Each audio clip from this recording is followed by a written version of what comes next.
Ali, Ali, Ali, Ali, Ali, Ali, yeah. I praise Allah for these lessons. I'm striving to be the message, and I thank Allah for His blessings. Ali was the circle 7. I praise Allah for these lessons. I'm striving to be the message, and I thank Allah for His blessings. Ali was the circle 7. I praise Allah for these lessons. I'm striving to be the message, and I thank Allah for His blessings. Ali was the circle 7. I praise Allah for these lessons. I'm striving to be the message, and I thank Allah for His blessings. Ali was the circle 7. I praise Allah for these lessons. I'm striving to be the message, and I thank Allah for His blessings. Ali was the circle 7. I praise Allah for these lessons. I'm striving to be the message, and I thank Allah for His blessings. Ali was the circle 7.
Islam, grandman. Islam. So open up the way according to law, family. Can you hear me, Goddess and Queen?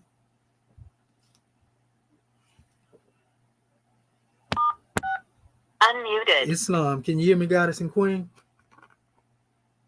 Clear as a bell. Gratitude. Gratitude. Islam, Islam, Islam. Moorish America.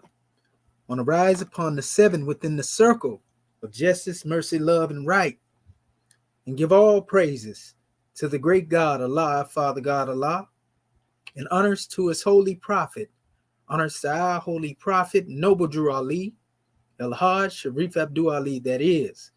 We give honors to our Moorish kin once again here, there, and everywhere. And therefore honors to all of you who are continuously honoring yourselves by being yourselves. We give honors to our Grand National Seal.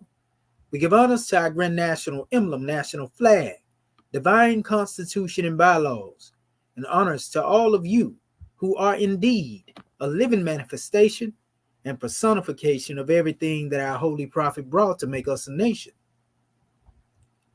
But let us come forth with our ancient committee and adept Moorish American prayer. And as we come forth, we ask that you open up your hearts and minds as we open up the way. Islam, Islam, Islamism. Ya Allah abnu heru makuneteru. Ya Allah abhed heru. Ya Allah ma'ad heru. Ya Allah hotep heru. Ya Allah heru. Ya Allah ma'ad herakuti. Ya Allah ahwajeta duty. Ya Allah pratim sutek pratim heru. Ya Allah bamaduti. Al-Hajjat Shepsis Rab to Ali. I mean, Haliyas, Haliyas, Haliyas. And that is to say, Moorish kin in transliteration. O Allah, the Father of the universe. O Allah, the Father of love. O Allah, the Spirit of truth. O Allah, the Spirit of peace. O Allah, the Spirit of freedom. O Allah, the Spirit of justice. O Allah, you are my protector. O Allah, you are my guide. O Allah, you are my salvation by night and by day. O Allah, through your holy prophet. O Allah, Drew Ali. Amen. Aliyissa, Aliyissa, Aliyissa. Islam, Moorish kin. And now we come forth before you with the divine constitution of Moorish America. Salvation, our God, unity. The 7 supreme constitutional acts of law. Act 1. The Grand Sheik and the Chairman of Moorish America empowered to make law and enforce laws with the assistance of the Prophet and the Grand Body of Moorish America. The Assistant Grand Sheik is to assist the Grand Sheik in all affairs, if he lives according to love, truth, peace, freedom, and justice, and it is known before the citizens of Moorish America. The bylaws. Act 2. All meetings are to be open and closed promptly, according to the Circle 7 in love, truth, peace, freedom, and justice. Friday is our holy day of rest, because on a Friday the first man was formed in flesh. On a Friday the first man departed out of flesh and ascended unto his Father God Allah. For that cause, Friday is the holy day for all Muslims all over the world. Act 3. Love, truth, peace, freedom, and justice must be proclaimed and practiced by all citizens of Moorish America. No citizen is to put in danger or accuse falsely his brother or sister on any occasion at all that may harm his brother or sister, because Allah is love. Act 4.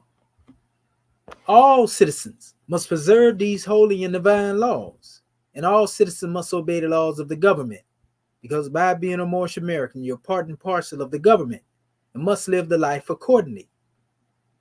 Act 5. No organization of Moorish America is to cause any confusion or to overthrow the laws and constitution of the said government, but to obey hereby. Act 6. With us, all citizens must proclaim their nationality, and we are teaching our people their nationality and their divine creed, that they may know that they are part and parcel of this said government, and know that they are not Negroes, colored folks, black people, or Ethiopians, because these names were given to slaves by slaveholders in 1779 and lasted until 1865 during the time of slavery. But this is a new era of time now, and all men now must proclaim their free national name to be recognized by the government in which they live in the nations of the earth. This is the reason why Allah, the great God of the universe, ordained noble Drew Ali the prophet to redeem his people from their sinful ways. The Moorish Americans are the descendants of the ancient Moabites, whom inhabited the northwestern and southwestern shores of Africa. Act 7. All citizens must promptly attend their meetings and become a part and a parcel of all uplifting acts of Moorish America.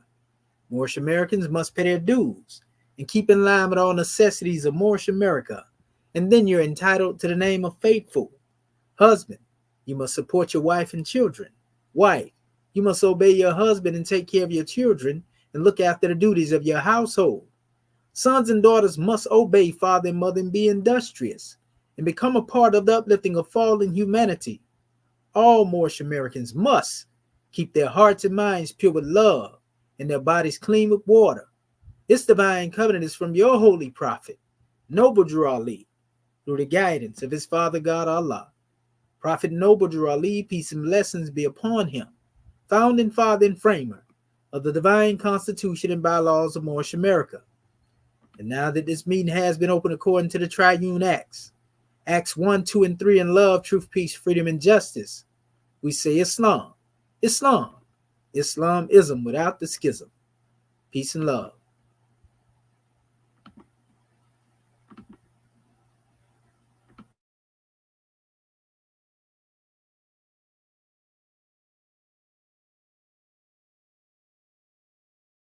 Opening up the way according to law. I am the National Grand Secretary of the state of Indiana, Dr. Saad Natinu Hatfiru L., also known as Dr. Siano Thornton L., and we rise giving perfect praises to our Father God Allah and the highest honors to our Holy Prophet, El Haj Sharif Abdul Ali. Honors to our theocratic Moorish American government. Honors to all of Act 1. Honors to our Grand National Seal, our Grand National Emblem, and our Grand National Flag, the Moorish flag. Honors to our Divine Constitution and bylaws, and all of you for being here in this Grand Moorish Perspective class. Islam, Islam, Islam. Chapter 56, Holy Instructions from the Prophet, Sincerity. O thou who art enamored with the beauty of truth, and hast fixed thy heart on the simplicity of her charms, hold fast thy fidelity unto her, and forsake her not. The constancy of thy virtue shall crown thee with honor. The tongue of the sincere is rooted in heart. Hypocrisy and deceit have no place in his words. He blusheth at falsehood and is founded, but in speaking the truth he hath a steady eye. He supporteth as a man the dignity of his character. To the arts of hypocrisy he scorneth to stoop. He is consistent with himself. He is never embarrassed. He hath courage enough for truth, but to lie he is afraid. He is far above the meanness of dissimulation. The words of his mouth are the thoughts of his heart. Yet, with prudence and caution, he openeth his lips. He studieth what is right, and speaketh with discretion. He adviseth with friendship. He reproveth with freedom, and whatsoever he promised shall surely be performed. But the heart of the hypocrite is hid in his breast. He maketh his words in the semblance of truth, while the business of his life is only to deceive. He laugheth in sorrow, he weepeth in joy, and the words of his mouth have no interpretation. He worketh in the dark as a mole, and fancieth he is safe, but the blundereth into light, and is betrayed and exposed, with dirt on his head. He passeth his days in perpetual constraint. His tongue and heart are forever at variance. He laboreth for the character of a righteous man, and huggeth himself in the thoughts of his cunning. O fool, fool! The pains which thou takest to hide what thou art, and more than what make thee what thou wouldest seem. And the children of wisdom shall mock at thy cunning, when in the midst of security thy disguise is stripped off, and the finger of derision shall point thee to scorn. Islam, Islam, Islam. Today is the 21st of October, 2023, and welcome to another Moorish Perspectives class sponsored by our Moorish American government. Our host instructor is our National Assistant Grand Sheikh, Dr. Shedo Aminti and Moheji Shepsuel, with our subject matter coming out of our chapter of the week, chapter 56, Holy Instructions from the Prophet Sincerity. We will be coming out of Ayat 2. The tongue of the sincere is rooted in heart. Hypocrisy and deceit have no place in their words. Gratitude again to our National Assistant Grand Sheikh, Dr. Shedo Aminti and Moheji Shepsuel, for opening up the way according to law. And gratitude to our National Grand Secretary of the State of Indiana, Dr. Sai Natinu Hetaru L., also known as Dr. Sienna Thornton L., for taking registration and also reading the Unmuted. Chapter 56, Holy Instructions from the Prophet Sincerity. Moors can kindly check your emails and also keep your pens and papers on hand. This would be greatly appreciated. At this time, we'll call to the floor our host instructor, our National Assistant Grand Chief, Dr. Shedo Aminti and Moheji Shepsuel. Islam, Grandman. Islam, can you hear me, sister? Clear as a bell. Gratitude. Gratitude. Islam, Islam, Islamism without the schism. But let us rise upon the seven and give all praises to the great God Allah, We rise upon the seven within the circle of justice, mercy, love, and right. And we give honors to our holy prophet, Noble Drew Ali, El Hajj Sharif Abdul Ali, that is. We give honors to our Moorish kin once again, here, there, and everywhere. And therefore, honors to all of you who are continuously honoring yourselves by being yourselves. We give honors to our Grand National Seal. We give honors to our Grand National Emblem, National Flag, Divine Constitution and bylaws, and honors to all of you who are indeed a living manifestation and personification of everything that our Holy Prophet brought to make us a nation. I want to welcome you to another Moorish Perspectives. I'm your host instructor, Dr. Shahid Imani Amohadi Shabazz El, and my ancient committee and high name being the same as Dr. Shedawa Minti El Muhajjid Shepsuel. And we have a grand draw in Moorish kin to bring forth, as always, when it comes to dealing with our Moorish perspectives. I want to give honors to all of our family out there in social media that may be viewing this special drawing via Facebook, YouTube, wherever you may be. And be sure to hit that like, share, and subscribe so that more of our people can also be exposed to this information. Our subject title for tonight will be dealing with the holy instruction from the prophet, Sincerity. We are told within our paradigm that sincerity is the first degree. In fact, it is the first degree as it relates to the 7 degrees of self-mastery. And sincerity is most definitely key.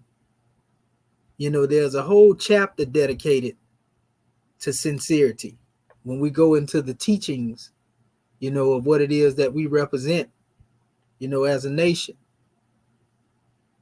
We also understand that Yehoshua himself had to go under a test as it related to sincerity. And this we too have to be prepared for, as we unfold in our particular journey along the way. Ain't nothing new under the sun. The grand aspect of the word sincerity, though, has to do with really keep it real with yourself. If you don't keep it real with nobody else, keep it real with yourself. You see, because you take you everywhere you go. So you can't lie to you. No matter how much you try to cover, your true self up or hide your true self away, your true self will always surface as plain as day. Because again, that's something that you can't run from. So if man, strives to be anything, he must first be a master of himself. And this is not just for our brothers, but our sisters too. That's why we take the gender out of man and we deal with the concept of the Moorish American National. MAN, right? Sincerity, again, is the first degree. That's a powerful demonstration, family.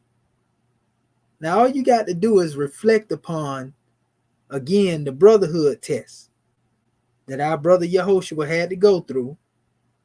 And when he went through that special test, after he was able to conquer and he won through, then he was given a scroll. In that first degree, that first adept degree, sincerity was the scroll that he was given.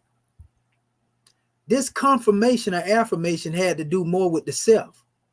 It wasn't like you going across the stage, like you do at the end of graduation in the Western institutions of what they call school and learning. Somebody give you a diploma and so forth and so on. Self-certainty represented the scroll that one is given, and it's not a physical piece of paper. Self-certainty is something that resides within you, and only you have eyes to see.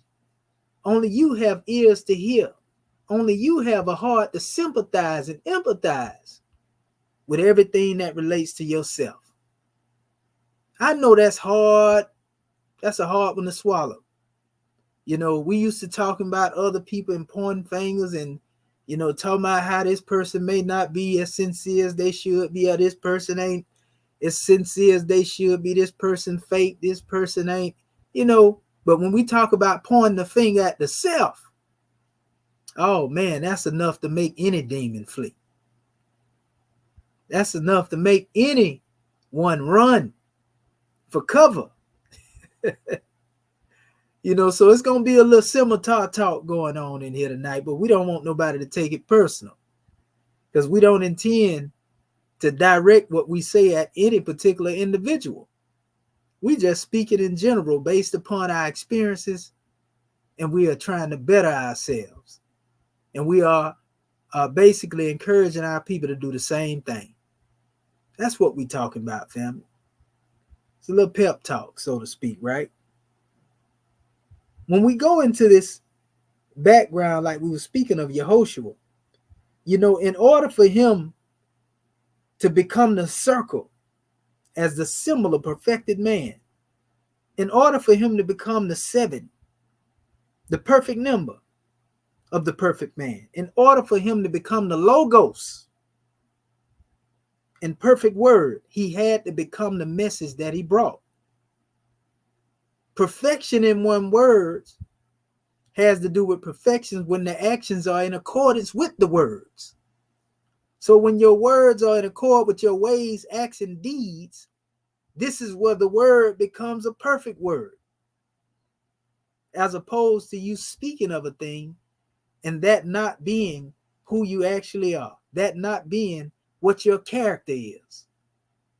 And in due time, if one is not aligned with what they speak, if their actions, their ways and deeds are not aligned with that, then they will be exposed for who they really are. You see? In the brotherhood test our brother Yehoshua dealt with, and we just touching on this briefly, to show you how these lessons can be made applicable to the self. Remember, the brother was led as a neophyte now. He was told that no man can enter into the light till he has found himself. And he was told to go forth and search until he found his soul and then return. Now, there are many different degrees of the soul. If you go into the teachings of, the Sufi adepts. But 3 basic aspects of the soul has to do with what we call the nafs. And the nafs, and that's NAFS, these represent the desires. What it is that you desire, what you long for. So we have 3 different degrees of unfoldment as it relates to the nafs. This is at the basic level. We can go into 7, but the main 3 are key. And they are mentioned in the Grand Quran. Nafs Amra, Nafs Lawama, and Nafs Mutmaina. Amra actually deals with bestiality. Anything go. It don't matter. You're going to do whatever you do. You're going to get it how you live. You're going to step on who need to be stepped on in order for you. That's Amra, bestiality. Consciousness represents the stage in which you have a self-accusing spirit. And that self-accusing spirit say, don't do that. Don't do him like that. Don't do it like that. Why are you doing that? Why are you acting like that? That's what the self-accusing spirit say, right? And then you have, and that's Lawama, right? But then you go beyond that and you go into what we call Mutmaina. And Mutmaina represents felicity. You don't even have the suggestions in you now from the lower self to do anything that is outside of your higher self. You're dedicated to your higher self. You're dedicated to the virtues of the higher self. And this is what we tap into, what we call in the Moorish Holy Quran, the immortal virtues of the soul. You see?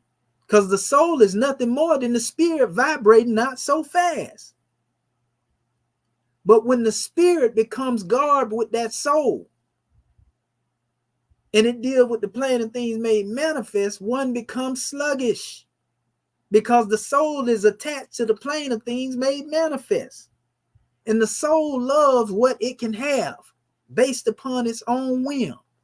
The soul desires a thing, longs for the thing that it desires, and goes throughout life, to try to basically get that special pleasure, so to speak. This is the nature, of the actions of the soul when left untamed, so to speak. Because we know the actions of the soul are thinking, reasoning, willing, understanding, and remembering. So what happens when you find those faculties on the level of bestiality? You're going to think along the lines of bestiality. You're going to will along the line of bestiality. You're going to understand things based upon bestiality.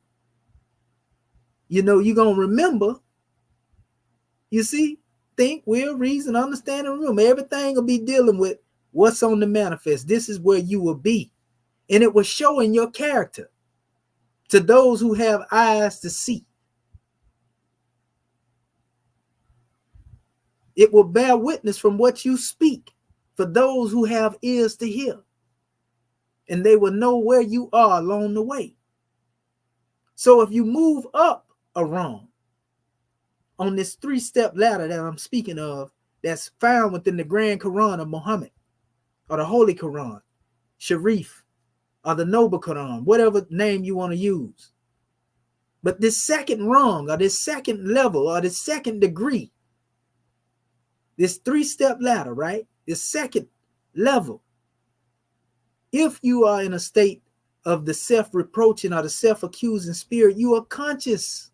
So you have the opportunity to change the way you think, because you are conscious that what you are doing is not in alignment with your higher self.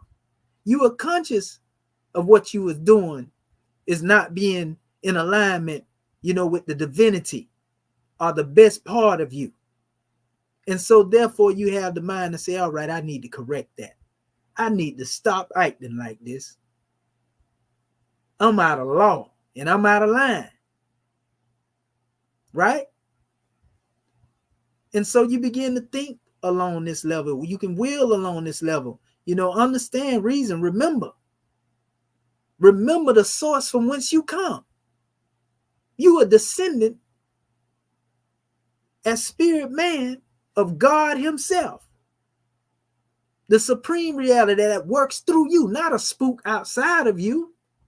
The being that engenders your life from within. We ain't talking about nothing. We talking about you. So when you man up, brothers, when you woman up, sisters, then you come into that state of felicity. We call it heaven on earth, because kingdom of heaven is nothing more than a state of mind. So when you get in that state and you begin to think, will, reason, understand on the God plane, according to God frequency, then everything it is you seek to manifest, you can manifest. Everything you seek to bring forth into creation, you can bring forth. You see, it all has to do with where we are along the way. It's levels to this, family. It's levels to this. And so we have to level up from a manifest thought pattern, a carnal mindset. The only thing separating you from your God self is your lower self. You have two selves, the higher self and the lower self. In between is the consciousness of the two. And there we come forth and understand and comprehend what the line is that unites the divinity of the matter. You see? So we want to lay that as a foundation, just dealing with the soul. Remember, spirit man was given a soul that he may function upon the plane of soul. And he was given a body of flesh that he may function upon the plane of things made manifest. So there's a purpose for each apparatus in which we embody, based upon the ethers in which we manifest. You don't need the body in the plane of soul, and you don't need the soul within the plane of spirit. You see? But these are different layers of our unfoldment. And that's why we say, as man unfolds, his God unfolds. This all has to do with degrees of unfoldment, family. Make no mistake about it. Make no mistake about it. So let's go further into this, because I'm going to share my screen. Y'all know I'm getting ready to do that in a minute. But Yehoshua, remember, he was told now. That brings us back to Yehoshua. He was told, dealing with the degree of sincerity, the first adept degree. He was told to find himself. Go forth and search to his find his soul, and then return. And so it was a guide, we are told, that led him to a room, in which the light was faint and mellow, like the light of early dawn. And the chamber marks, we are told, was marked with mystic signs, hieroglyphs, sacred texts in the chamber. And Yehoshua found himself alone, where he remained many days. Now, he wasn't in there with no Egyptian dictionaries that was created by Gaston Maspero or Wallace Budge or James P. Allen, and he didn't have none of that. He was put in these chambers and told to reflect. And then it was a revelation that came to him. He became acquainted with his soul. In other words, the actions of his soul, the purpose of his soul. And so when he found himself by that self-reflection within that chamber, within that room of resolution, he found that he was not alone. I mean, sure, he was the only one in the chamber. But when it come to his thoughts, they brought forth phantom forms that was so vivid to where they were as if it were other entities or other individuals in that chamber with him. But it was all his own thought. It wasn't nobody outside of him. Y'all seen some of the movies, that they have out here, like the last Insidious they made. Where you have ones, running from the monster, and they find out that they the monster. They're running from the killer and find out that they the killer, and so forth and so on. This is the mindset and the trickery, that the soul acts will play upon us based upon where we at along the rung of that 3-step ladder. If you in the lower self, you can think you in the higher self, and everything it is that you doing right. You don't see nothing wrong with the way you act. You don't see nothing wrong with misbehaving, as they used to say back in the days. You don't see nothing wrong with stepping on somebody else's toes when you're in a state of bestiality. Like I say, anybody can get it. See? But when you become conscious, because we know right from wrong innately, that's just in us. But when you become conscious and fully aware, you will even look back on some of the things you demonstrated while being unconscious and say, man, why did I live like that? Why did I do that? And then you learn from it. Now you move on, so to speak. You see? But nevertheless, Yehoshua was in that chamber alone, but yet he was not alone when it comes to the thoughts that he had. And when you are alone, family, even if you lock yourself in a room and sit in there, your thoughts will manifest in the form of phantom forms and entities that will seem as real as other people outside of you. That's how deep it gets. So, while he was in this state, the neophyte, Yehoshua, you know, uh, there came a priest in some garb. And when we say some garbs, this is basically, it ain't flashy, basically, kind of wore out a little bit here and there, but he came and he said, my brother, pardon me for coming at this unseemly hour. I know you're busy dealing with yourself. I know you're busy studying yourself, but I came to save your life. Man, you the victim of a cruel plot. Them people got you down here in this chamber because they getting ready to behead you. They finna take you off the count. This wasn't somebody outside of him telling him this. This was him thinking this way himself. And so the priest of Heliopolis, he was told, was jealous of his fame. Heliopolis is a place in, Kemet, city of the sun, right? So he's in the chamber within the city of the sun.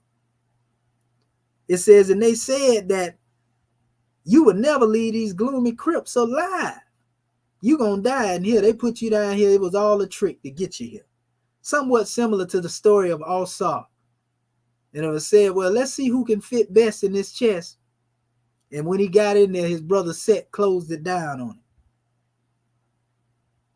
But nevertheless, this one said to Yehoshua, he said, the higher priests, they don't go forth to teach the world. And you doom the temple servitude. But if you want to be free, this thought came to him now. You must deceive these priests and tell them that you here to stay for life. Now, these are thoughts that he's having within his own mind. Ain't nobody outside of him, but he think that this is going on, having a conversation with somebody that's literally outside of himself, but really this is him getting to know himself, his higher self and lower self. You see, we should all have conversations with ourselves like that. It's all right long as yourself don't talk back to you. So, anyway, he went on, he said, basically, you must deceive these priests and tell them you there to stay for life. But when you have gained all that you have wished to gain, I'm going to come up, I'm going to return by a secret way. And I'm going to lead you forth through some secret chambers, that you may go in peace, because they really want to kill you. These are nothing more than thoughts of fear that the neophyte was dealing with. And Yehoshua responded. He said, my brother man, would you come here to teach deceit? I'm within these holy walls. He said, am I here to learn the wiles of vile hypocrisy? Nay, man. My father scorns deceit, and I'm here to do his will. So he began to rebuke these thoughts of fear, these thoughts of doubt. Because doubt can make some people do some crazy things. Doubt has made people kill, steal, and everything else. But he said, deceive these priests, not while the sun shines. He couldn't deceive himself. He had more God in him than mere man. So the priests are symbolic to thoughts. You can't deceive your thoughts of divinity. You can't deceive your thoughts of good nature. Not if you by nature good. You see? So he said, not while the sun shines. See, sun represents light. And when the light shines in dark places, that's when everything becomes manifest. You can see better, right? So your thoughts have more clarity when the light of the truth strikes, your consciousness. And so he stood firm. He said, well, what I've said, I have said. In other words, he's standing on it. He said, I will be true to them, to Allah and myself. See, now he's calmed down a little bit. You know what I mean? He ain't got them thoughts of fear, these phantom forms of fear raging in his mind. I'm gonna be true to them. I'm gonna be true to my word and to, the God within the self and the tempter left. So this shows you the methodology on how you cause those thoughts of naught, or those thoughts that are of no benefit, those thoughts are negative vibration. You cause them to flee from you. And as a result of this, you enhance your saving power of being able to save yourself from any condition. Because now you affirm, and that training that you went through, that intensive that you went through, was preparing you for something greater, because every level there's a greater devil. So he was alone but a little time, and a white robe priest came and said, "Well done, Logos. The Logos has prevailed. This is the trial chamber of hypocrisy." And then he led the way, and Yehoshua stood before the judgment seat, and all the brothers stood. And the Herod came forth and laid hands on our brother, the neophyte, Yehoshua, laid him upon his head, and placed within his hand a scroll. You know the hand is symbolic to the mind, right? On which was written one word: sincerity. And not a word was said. The guide again approached and led the way in the spacious room, replete with everything a student craves. And was Yehoshua bade to rest and wait. Each and every one of us go through this same dilemma when it comes to certain situations in life. There are certain situations that will test, your fortitude, your ability to be strong. And just when you get to the brink of the breaking point, so to speak, the higher self, if you are conscious, will arise in might. But if you are weak by what you think is necessitated in carnal things, in dwelling on carnal things, needing carnal things, if you need it, then somebody can always make you a slave to your own passions and desires. And therefore you begin to act in a way that you normally wouldn't act if you were conscious of your divinity. This is why it's necessary for one to have a spiritual system, a system of morality, because it places something in you instinctively that allow you to become better, to be able to progress, to be greater tomorrow than you were yesterday, to be greater today than you were yesterday. You see? So when we look at it from that aspect, family, we're dealing with sincerity. And there's a reason why sincerity is the first degree. Because if you can't get past that wrong, then you can't climb the other wrongs that come behind it. And this all has to do with self-mastery. Remember, even when we deal with the three-step ladder, of life in general, the chemistry, the ministry, and the mystery, these 3 degrees of unfoldment run parallel, with the unfoldment, of one's soul action, so to speak. But where we are along the way most definitely can be seen by our actions, by what we say, by what we do, the way we live, and so forth and so on. This is not rocket science. It's Moorish science. What do we mean? Well, we know that being Moorish means more God than a mere man, brothers. More goddess than a mere woman, sisters. You see? So from this aspect, our science is a living manifestation. Our science is a saving power by which we are able to exert it at the will of our use.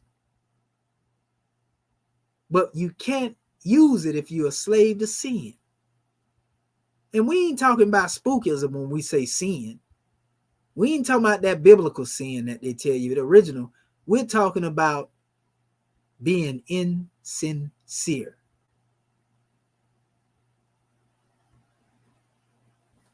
You can't get strength from weak sources, family. A chain is only strong as its weakest link. You see? So going forth, we want to put that out there so that our family can really home into what we're talking about here, family, because you know it don't get no plainer than that. So what I'm gonna do, I'm gonna share my screen real quick.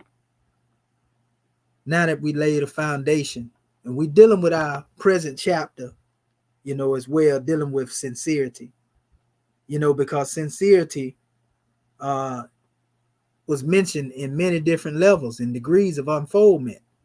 Even when you deal with your 12-step ladder, there's an unfoldment as it relates to you got to be sincere. You got to be obedient to your higher self.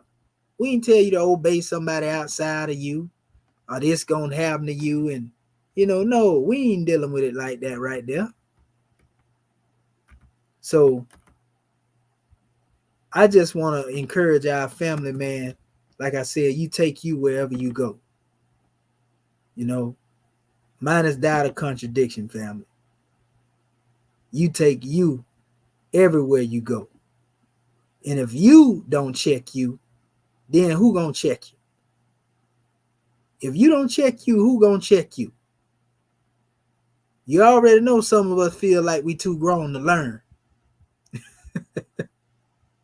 We think that we got it and we don't need no help. You see?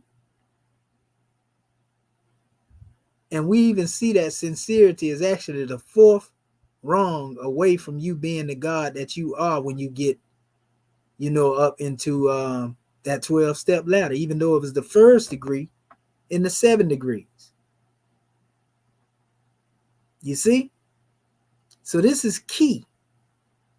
It's key that we have this understanding. Let me share the screen real quick. Okay, here we go. If we want to get deep in, we actually dealt with this definition today in our Morse Consortium class too. You know, this is a word that's used. There are many words that's used to describe sincerity. You know, but this is one of the main words that are used. This word in general, because it has a lot to do with purification. Prophet Noble Drew Ali told the Moors to keep their hearts and minds pure with love. So when you have a heart and mind that's purified with love, this is the greatest degree of philanthropy and charity that you can demonstrate. You owe it to yourself. It's due to you. Long overdue. See, this word in the Arabic is sadaka. It means to be truthful. It means true, sincere, speak the truth, establish or confirm truth of what others or another has said. Verify. It means keep faith, observe a promise faithfully. Can we do this? How many of us can do this? How many of us can be faithful without strings attached? Without somebody saying, if you do this, I'm going to give you this. See, this is when you get into what we call sincerity or even integrity, where you're going to demonstrate being upright, independent, and fearless, or you're going to demonstrate the principles, the 5 high principles, or highest principles known to man: love, truth, peace, freedom, and justice, when nobody ain't looking. You don't think you can, sneak and, skin and grin and you gonna get one off because don't nobody see you. Not when you dealing with Sadaka. This is a degree to be obtained. Even when nobody sees you, that's when you know you're real. That's when you know you solid. You ain't trying to curve no measure. You ain't trying to cut no corners. You the plain truth. And that's where you end up receiving honor. That's where you end up, reaching, if you want to call it, legendary status. Even Prophet Muhammad ibn Abdullah, before he became known as Prophet Muhammad, he was known as Al-Amin because he was trustworthy. You see, his trustworthiness had to do with his sincerity. Now, and that's what it said here. Hold anyone as trustworthy. Sadaka. Now, when we come over here, this is a long definition. We went over it today, but it's worth it to go over it again with y'all. Sadaka, right? Sadaka, or sadaka, fil al-kitali. It means to fight gallantly. Now, a lot of people think that this means fighting somebody outside of the self. Sure. Them lower self thoughts that are alien to you as a God man, a God woman, sisters. So we should be on the manifest like muftis. We should be standing on our posts, consciously, not allowing any thoughts of naught to enter into our realm of consciousness. That's what Yehoshua had to do when he was in that chamber. Here's another definition. Sadaka, to give alms, charity.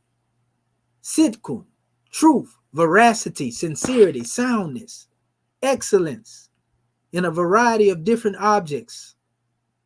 Salubrious and agreeable, favorable, entrance, praise. This is what you obtain by having the character of being truthful, having the character of being sincere. It brings you honor. It brings you respect.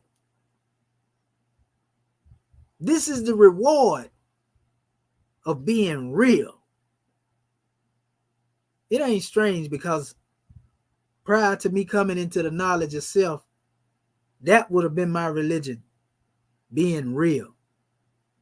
That meant more to me than anything. All the way even up till today.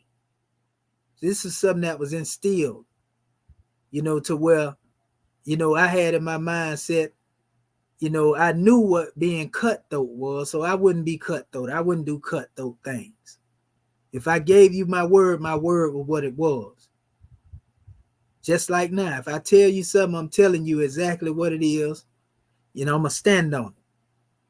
That's one thing that was always instilled in me before I came into a consciousness. So it was easy to be me from a divine standpoint as well. I'm telling you, I ain't believe in nothing else. When I was in the state of the world, I believed in being real. That meant something to me. To lead a plane of things made manifest and be able to say, I ain't never crossed nobody that was close to me. I ain't never betrayed my friend or tried to get a one-up on them or tried to get over on them in order to advance myself.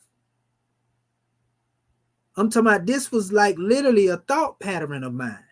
Even when situations would arise, I would use my scales. They call me a Libra scale, but we the Ma'atic scale. Dealing with truth and right. Yeah, I could react this way, but nah, I ain't gonna act like that. That ain't me. I'm gonna take that on the chin and I'm gonna keep it moving. That was another thing too. Being able to accept that I have no control on the way the next person acts. So I shouldn't be surprised and upset when they act out in the way they act out. I have control over my actions though. You see, that's what we talk about when we say Sadiq. You see, because in order to speak the truth, you got to be the truth. Speaking it and not being it don't amount to nothing.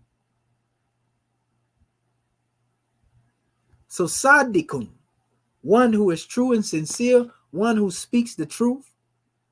Sadika, perfect woman. Sadaka, a sadukat, dawi, sadiq, a person who is trustworthy, sincere, and occupies a position above all other believers.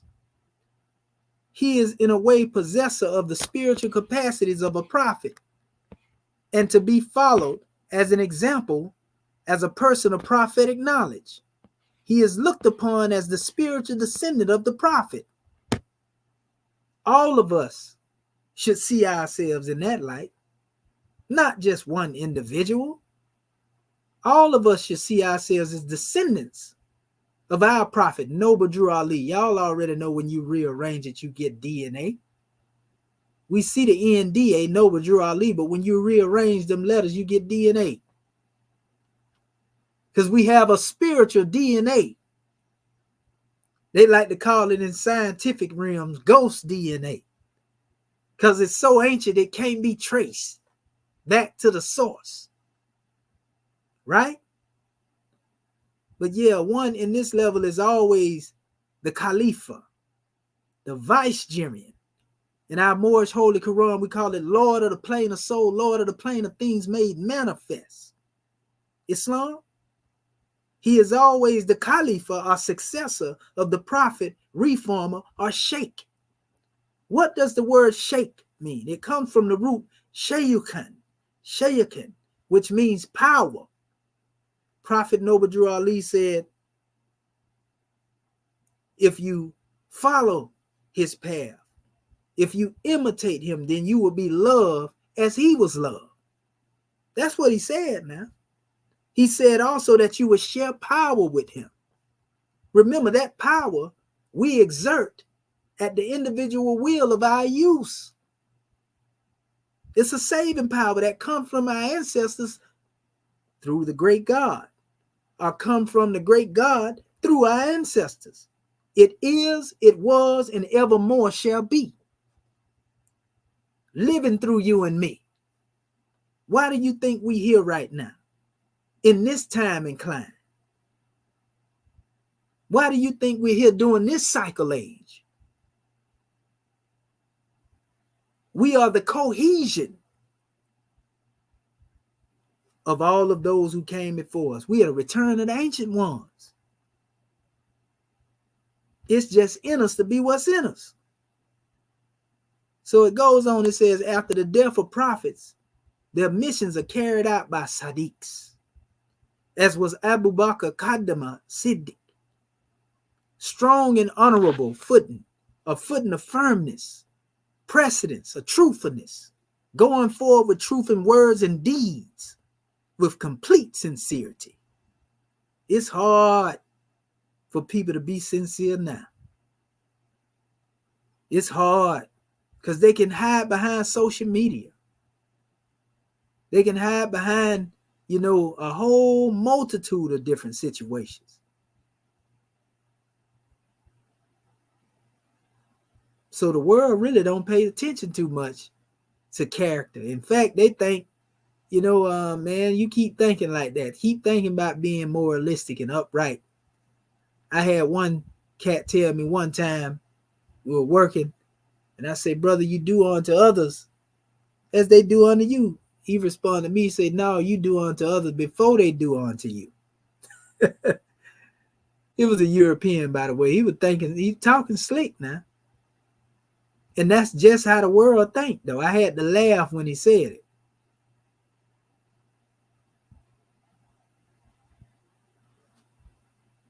Good deeds, having good results, sadaqah, to confirm, verify, fulfill, confirm the right as right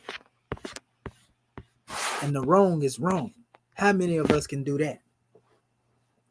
We see within the realms of social media all the time where somebody is transgressing the rights of brothers or sisters, and most of us will sit there and won't even say nothing. I'm going to be honest with you. That's why I got in trouble a lot of time in my youth, because I was always trying to stand up for somebody that wouldn't stand up for themselves, or they couldn't stand up for themselves. So most of my conflict came from that. the things that I went through. Because I'd never been one that could sit back and see somebody be unjust or mistreat somebody. When it came to Rome, if they was messing with our people and I was somewhere around, I was spazzing out on Rome about them messing with our people. It didn't have nothing to do with me.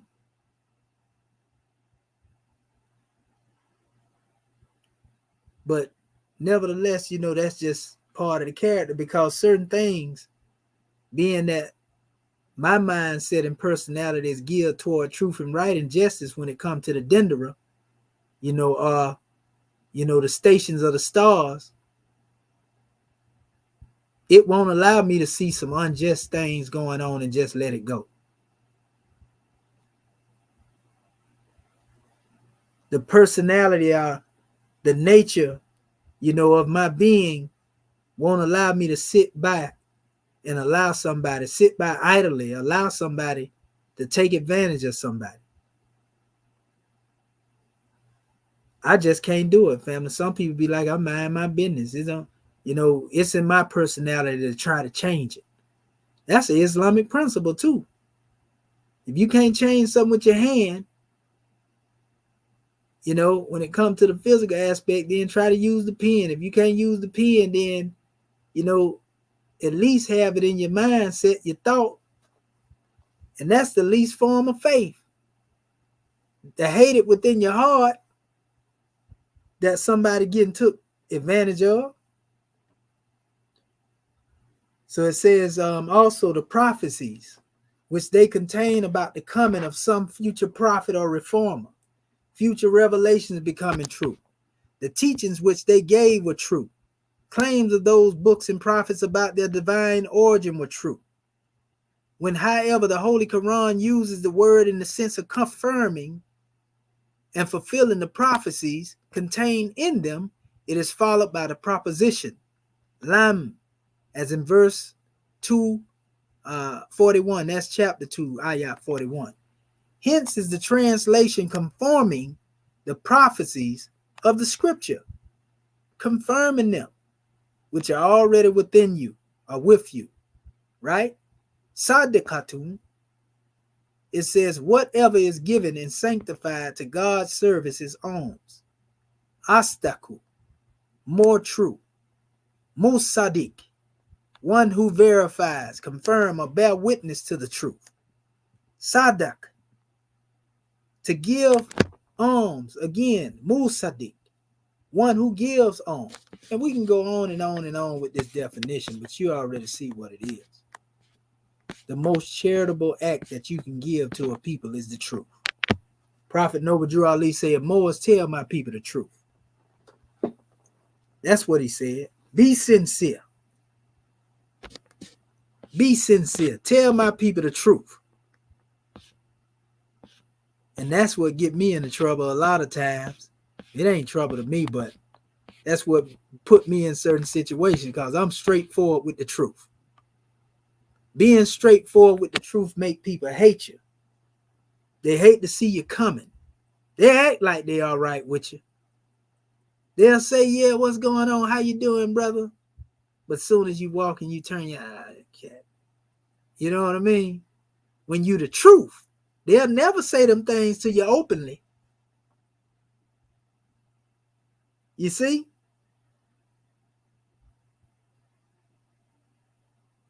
I had a brother say one time, an older brother, and this was when I used to work for other people. And I disdain, I ain't gonna lie to you, I hated to see, what people treated these people like they were gods, especially the Roman, treat them like they gods because they your supervisor.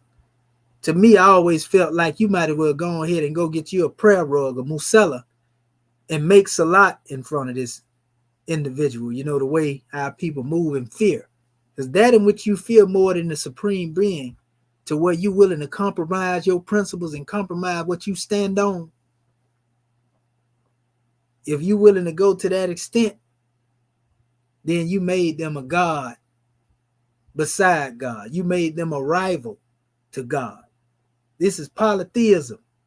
Your fear, job scared. If I say he gonna fire me, and they will test you and try to. I ain't gonna say that right there.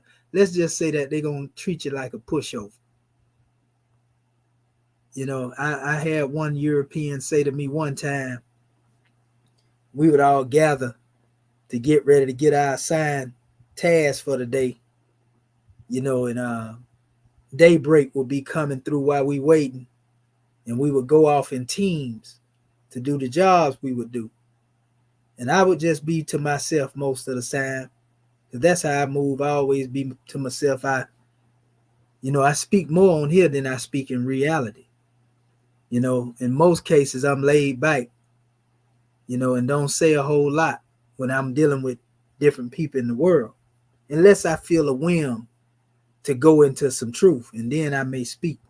But I was there by myself, and the European said, just out of nowhere, everybody gathered around, you know, yeah, you walk around here like you all pious and upright, but I know you got some beast in you. I'm gonna bring it at you.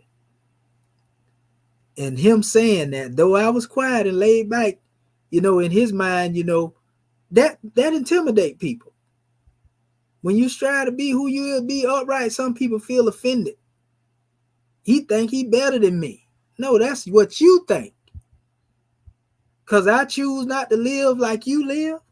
You got a right to live the way you. I don't feel offended by it, so why are you offended by me living as I should live?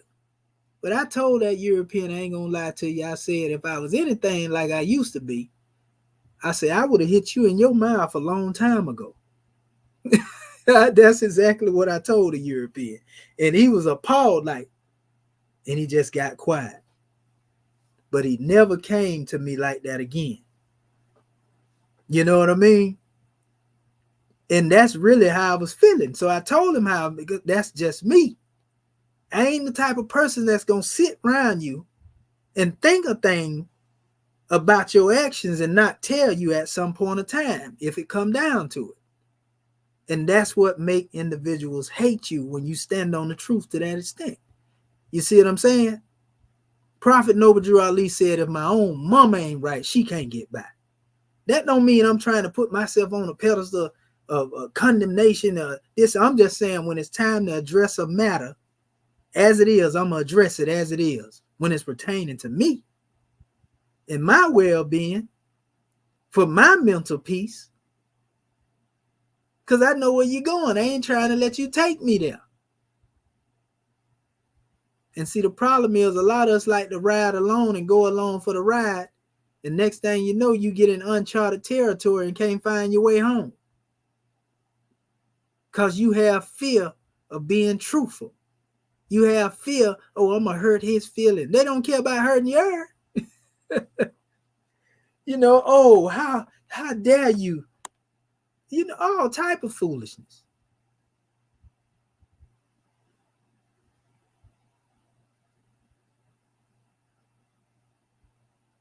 So when we go into that special measure, truthfulness, as we can see, truth teller, truthful woman, truth all over the place. That's one of our principles, ain't it? 5 of the highest principles known to man. Love comes first, and then come the truth, and then come the peace, freedom, and justice. Principle upon principle, precept upon precept, in succession. It becomes natural to you to demonstrate like that, right?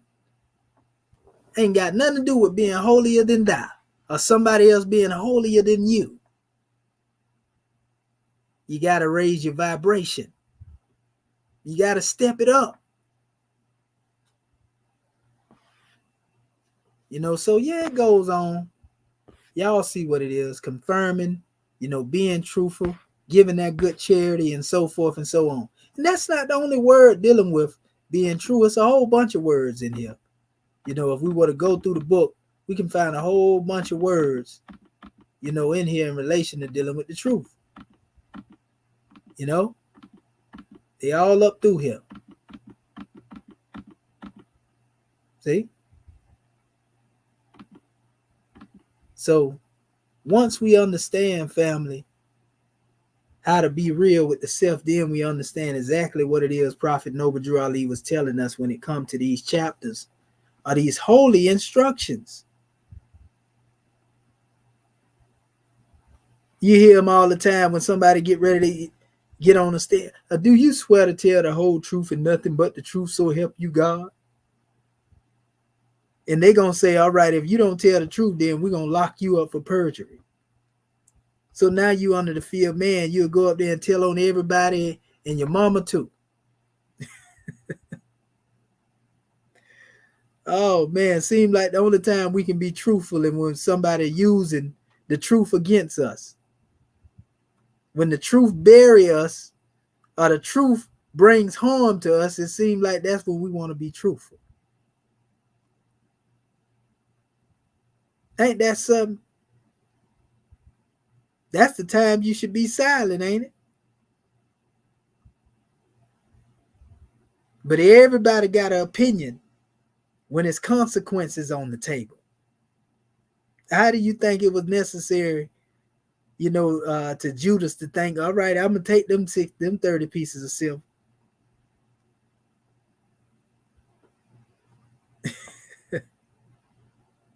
Man, this is crazy. But we just speaking in general. We got to feel within ourselves integrity to the extent to where there are boundaries that we're not willing to cross. Somebody else might be willing to go that way, but not you, not me. We ain't going. So that's what separates the men from the boys, the women from the girls. You see? To be truthful, you got to be accountable. Accountability is the case as well.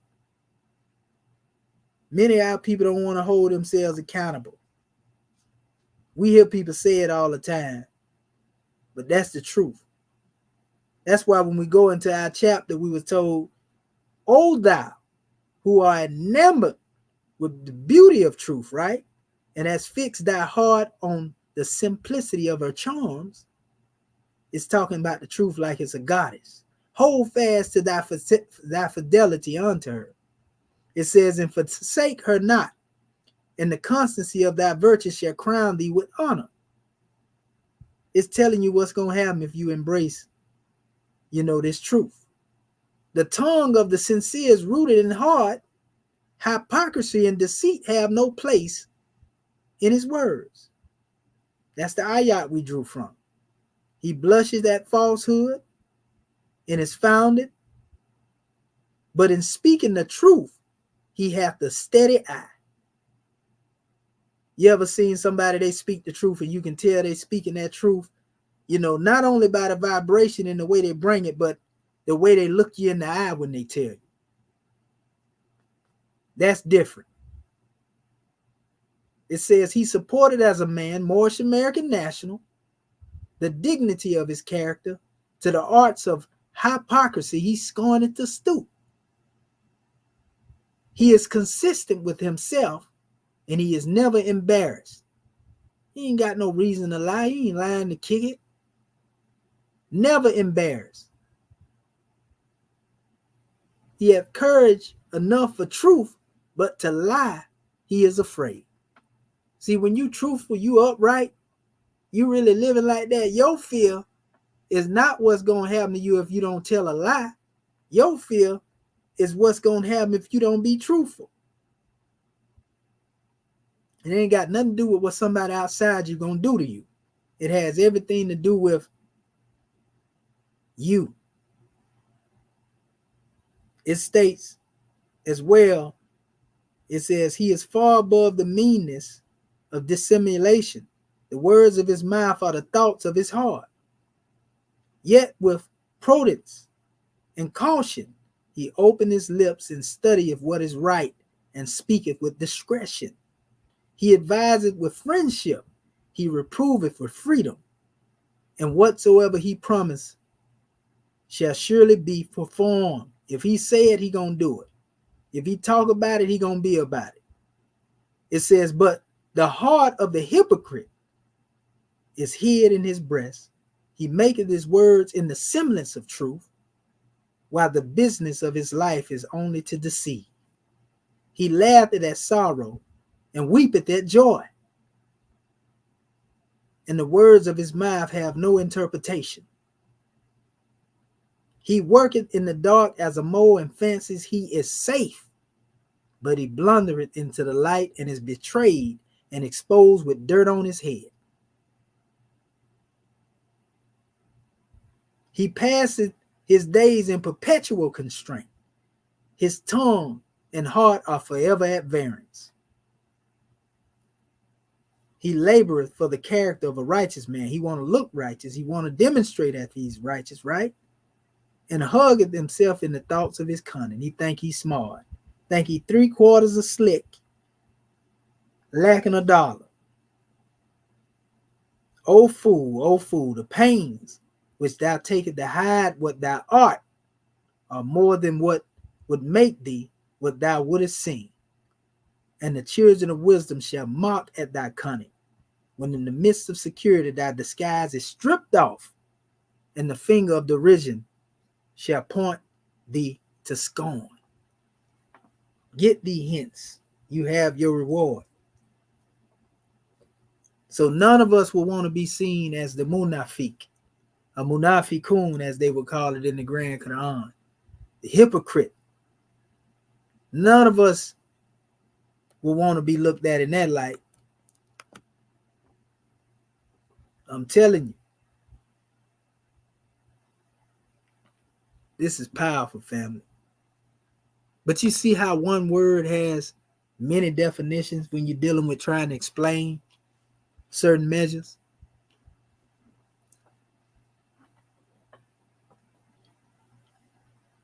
I got some drawings I want to share real quick, and I'm going to open up the floor for my family so that we can all give our drawings. You know, this is what it is. We're going to keep bringing this truth, and we're going to always bring it to you uncut, real, and raw. So, you know, I was actually trying to get a few of my photos out of Mustafa Gadala's book, The Egyptian Mystics, The Seekers of the Way, you know, because he got some real powerful measures he put in here. I'm trying to see the one he had here. Okay. This one right here is,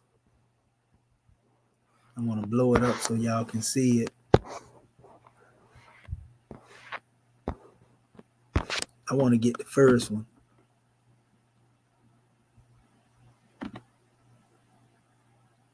Let's see here.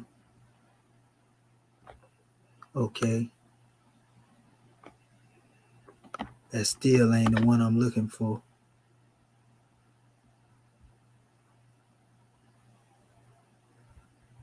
I do want to go to that one, but this is the main one right here. The heart and the tongue. The symbolism of the heart and the tongue permeates Sufi traditions. As stated in chapter 4, such symbolism is found in the ancient Egyptian traditions, whereby the active faculties of the perfected person are identified as being the heart and the tongue. Horus represents the heart, and Thoth or Tehuti represent the tongue, are shown in numerous illustrations in the ancient Egyptian temples and tombs, performing the symbolic rite of uniting the two lands. So in other words, it's speaking of the heart and the tongue being united like Lower and Upper Kemet. The tongue is the ambassador of the mind. It says, we also find the ancient Egyptian representation of the perfected person who is shown being purified by both Horus and Thoth, or Tehuti as we call them, right? Here it is right here. It says Horus represents conscience and will and is identified with the heart. Thoth represents deliverance and manifestation and is identified with the tongue. The combined action of Horus or Heru and Tehuti governs the actions of all living organisms, large and small. Each action voluntarily, right? It says, or involuntary, is the result of cause and effect. As such, Horus or Heru represents the cause and thought, or Tehuti represents the effect. The universal rule of cause and effect, symbolized by the functions of the heart and the tongue, is found on the Egyptian Shabaka stele, 716 to 701 BCE, as the follows. The heart and the tongue have power over all.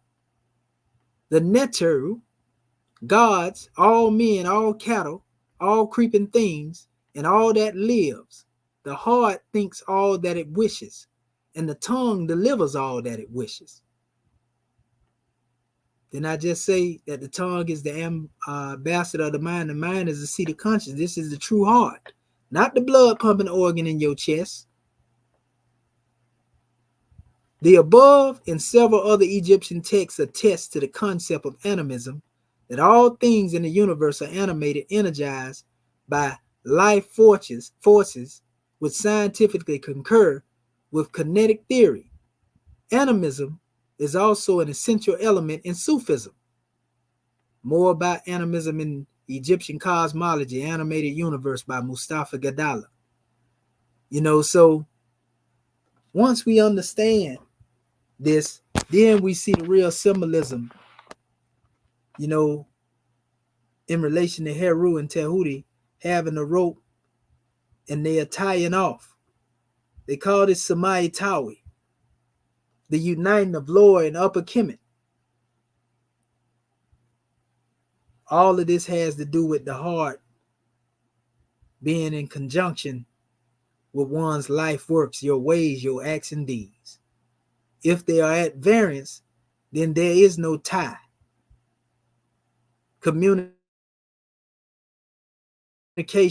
is, you see, this cord is symbolic to the golden cord of love. That most trustworthy handhold that never break. The hand is symbolic to the mind. That in which you are able to grasp when it comes to the consciousness, the seat of intellect, your heart.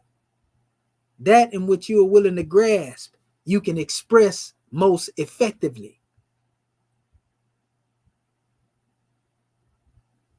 Express it through your actions. We call it functioning on all points with maximum efficiency or in maximum efficiency. That's what we're trying to get, family. That's why this is necessary. You mean to tell me that this information ain't necessary? You can't make this applicable to yourself? You can't use this to master yourself?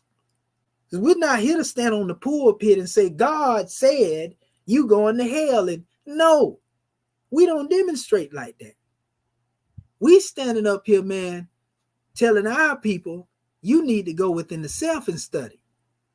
The God that you look for is within you. The devil that you talk about is in you.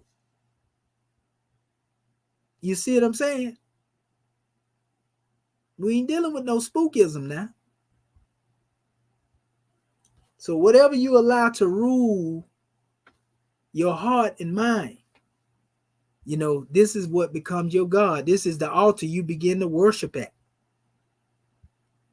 And everything that you put on that altar, represent your idols, so to speak, that you venerate at your altar. Yeah, it don't get no plainer than that right there, family. Small things. That's why I keep telling our people, we don't need no dictionary. We see what's being demonstrated right here. Contemplate thy frame, how fearlessly and marvelously thou made. Reflect upon the book of creation. See, we got to graduate from books that need to be handheld. Nothing wrong with them. But learn to read the book of creation. And you'll come into a clear conception of what it means to demonstrate principles of action that has to do with being, sincere.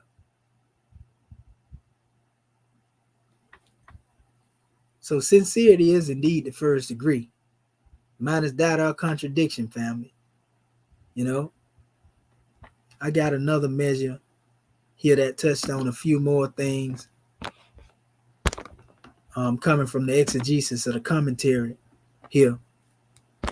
And they were speaking on the same word, sincerity. It says, even before he was raised to the dignity of prophethood, you know, he was known as Al-Amin. And speaking of Prophet Muhammad ibn Abdullah, Al-Amin, it says, the most trustworthy, of safe conduct, faithful, sincere, steadfast, Al-Sadiq, the most straightforward, perfect, unmingled, truthful, just, true, a man of veracity, a man who observes his promises faithfully and with soundness. Moreover, he received the highest praise of Muhammad. Right? So yeah, when we deal with these things, and we can go throughout the whole book and we'll find, you know, what it means to be Sadiq. See? Saad al-Sadiq, the most truthful. That's one of the attributes of the great God. So in order for someone to bear witness to that attribute, then surely it has to work through you. Surely it has to come through you. If he wants somebody to get the truth, who he's seeing? A God man or a God woman to teach it to you? Or teach it to him? Facts. Big facts.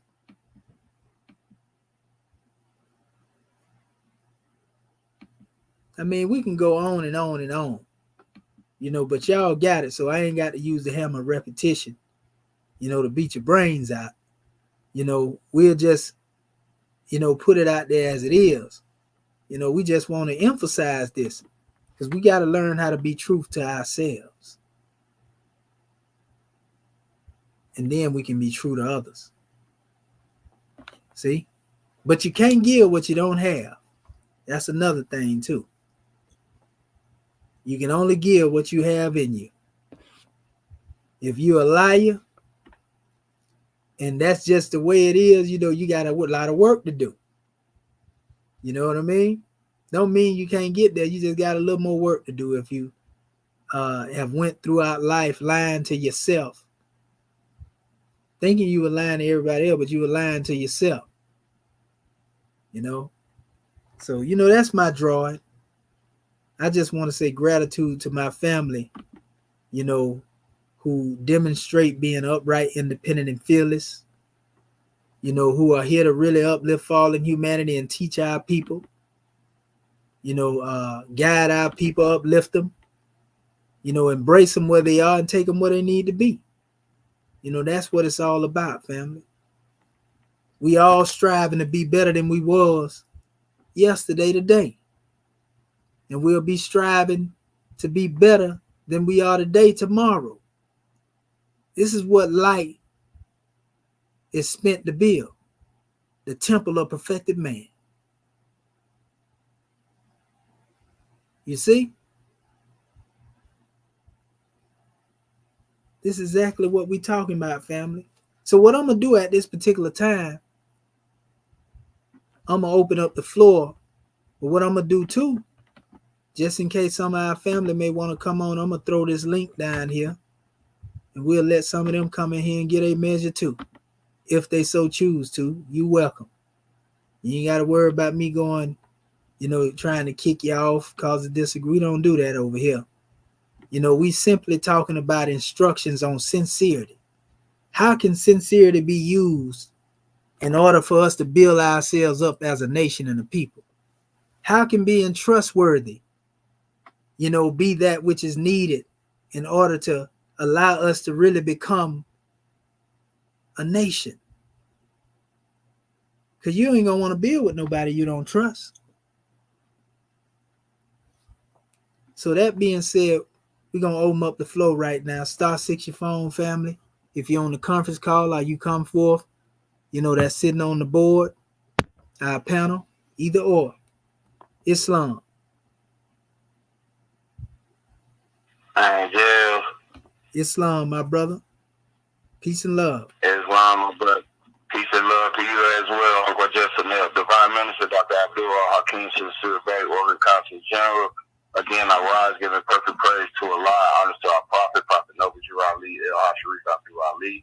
I give honors to our Moorish American government, our bishops, truth, peace, freedom, and justice, and most especially our citizens. Man, you did it again, National Sister Grad Sheet, grad class. And, you know, we on that first degree, like you said, that's the first degree is sincerity. While you was demonstrating, I went into the dictionary and looked up sincere again just for the record, you know, and it read the first one was not feigned or affected, genuine, and then the archaic, which was the third one, was pure, unadulterated.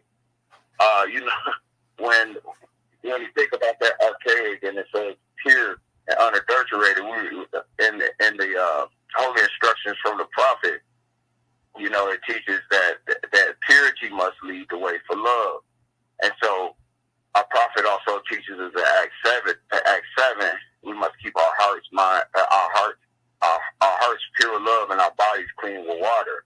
Our hearts and our minds pure with love and our bodies clean with water. And so, you know, purifying, like you said, more being sincere to being a manifestation of Allah here on the plane of these days, manifest is the highest idea. So the self, magnifying the principles that was instituted through our ancient forefathers and foremothers, and being a continuation of those principles. This is the highest degree of sincerity.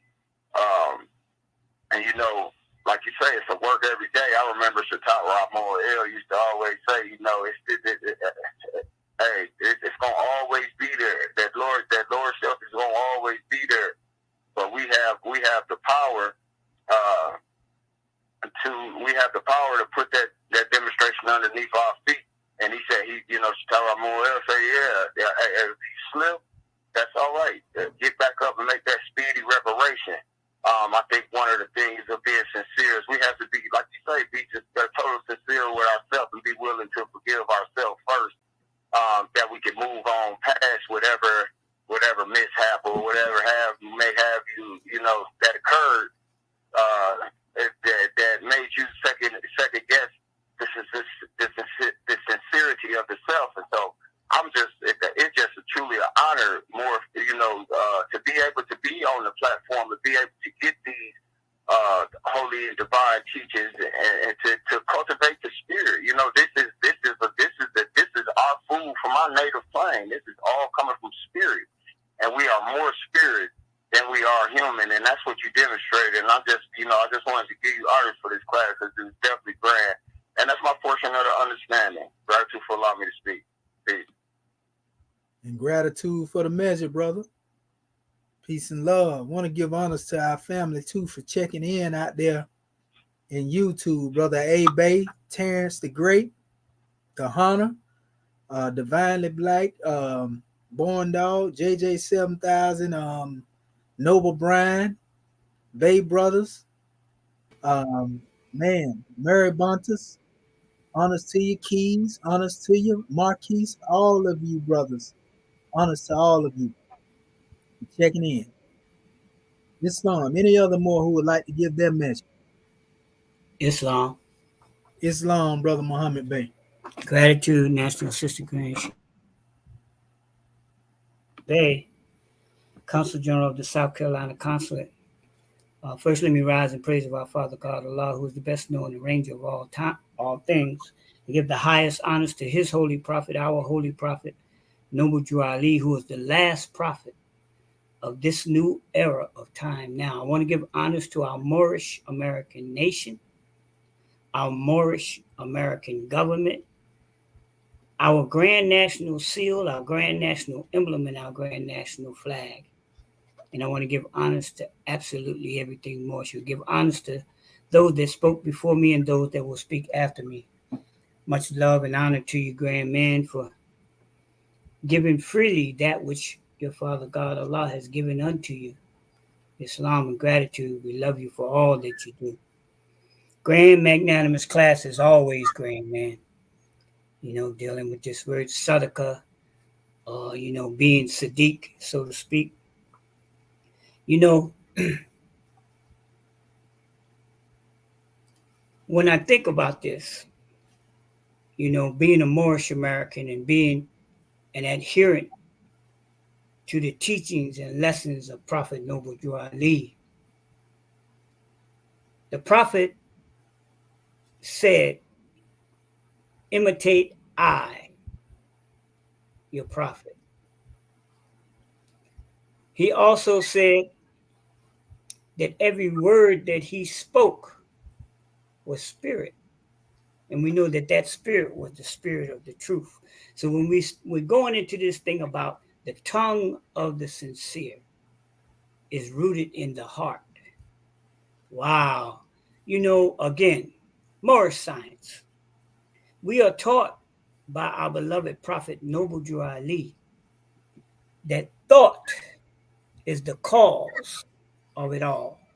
So we understand that thought precedes words. And as you stated in part of your presentation, we have to purify our minds. In the Piscean record, it says that we should not be conformed to the things of this world, meaning the thought patterns, the culture, the so called false teachings and misguidance, and that we should be transformed by the renewing of our minds. The only way that the mind can be renewed, and this makes me think, our National Grand Chairman in our third adept edition of Noble Drew Ali, The Exhuming of a Nation, he makes a statement about that we answer to what we believe or what we think. So this is very key because the thinking is very key to what the tongue puts forth. Again, the scripture says, in the tongue is the power of life and death. So when it's talking about this sincere person or these sincere individuals or the sincere nation of people, of God's children, these are individuals who have purified their thinking to the point where the degrees that you spoke about, that highest degree, they've gone beyond what you talked about as the nafsi lawama, where they just believe in something or they have faith in something. They've taken it to the degree of nafsi mutuma'ina, which is the transformation into the state of love. It's love. See, when you love something, you think and you say and you do things simply for the fact that you love it. As Moorish Americans, we love the truth. We absolutely love the truth. And this is where the sincerity comes in, because there can be no sincerity without truth. And the basis of that sincerity being established is obedience to that truth. And this is why the scripture says that we shall know the truth, and the truth will make us free. See, it's one thing to speak truth, and there's another thing to actually know the truth, because to know the truth is to live according to the truth. That's the manifestation of sincerity, coming from the thought through the tongue and the actions. So, uh, there's just so much more that could be said about this sincerity. But one of the other things, and I always use myself in this example because we are all growing, and I can remember before I met Prophet Noble Drew Ali and his teachings, I was an individual that thought I was black and proud, and you could not tell me that I was not sincere. But upon coming into the fullness of the universal truth, the totality of truth that Prophet Noble Drew Ali brought us, I had to admit, like you said in the class, I had to realize that yes, I was sincere, but however, because I did not have the totality of the truth, I was sincerely wrong. So sincerity will allow us to be able to do exactly what Prophet Noble Drew Ali said. He said, if you would ask me what to study, I would say, study yourselves. And after I have well studied and come back and ask again, what's next, Prophet? He would say, study yourself some more. You see? Because, see, I have to be examining myself each and every day, just like you taught in the class, Grand Man. Every day, because every day we're out here in this environment, we're in a Eurocentric cultural society that is constantly bombarding our minds, touching our senses to make our thoughts, our words, and our actions be other than sincere. But praise be to Allah. Praise be to the great God and Father of the universe. He sent Prophet Noble Drew Ali so that he could bring the teachings that would transform us from that ungodly state, from that unsincere state, or that misinformed state, to the state of being truly sincere based upon the truth. I just could say some more. Islam and gratitude, Grand Man. Peace and love. Thanks for letting me share. And Islam and gratitude. Pleasure, brother. Praise be to Allah. Islamism without the schism. All right. Next more.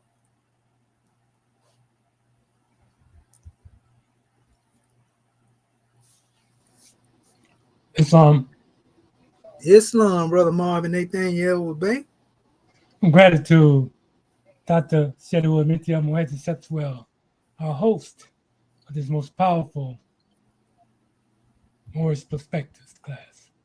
Rising, I give all praise to the great God Allah. I give highest honors to his prophet, our prophet, Prophet Noble Drew Ali, Al Sheikh Sharif Abdul Ali. I give high honors to our theocratic government, our Moorish American government. I give high honors to our Act 1. I give high honors to all of our officials. I give high honors to this class, our Moorish Perspectives class, as well as I give honors to you again, our National Assistant Grand Sheikh of Moorish America, Dr. Shedu Amenti Amoezi as well. I give honor to all those that aided in bringing forth this class this evening. I give honors to everything that is Moorish, our flag, our seal, our emblem, our divine constitution, our holy Quran, our book of Ali, our one-on-ones, our one-on-twos, our exhuming of a nation, all of our divine revelations, I give honor. Give honor to the forerunner of our prophet, Dr. Marcus Mose Garvey L., as well as I give honor to the ancestors whose shoulders we stand upon. We are the return of the ancient ones. Man, this is a powerful class. Talking about that sincerity. As I reflect on my journey here to my Moorish American government, sincerity was one of the protections. I didn't know it at the time, but I strived to always be sincere, and that kind of guided me through some pretty rough places, and I say, praise Allah, for sending us a prophet to wake us up, to raise us up, to free us from our sinful ways, because those sinful ways are but a bondage. And our prophet said he came to save us from our sinful ways. What is a prophet? Prophet is a thought of Allah.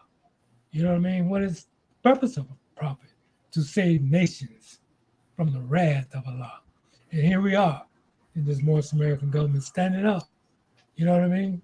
Being sincere, like you said, that's one of the first principles, one of the first, roles that we have to go through, in our, ascension, to heaven.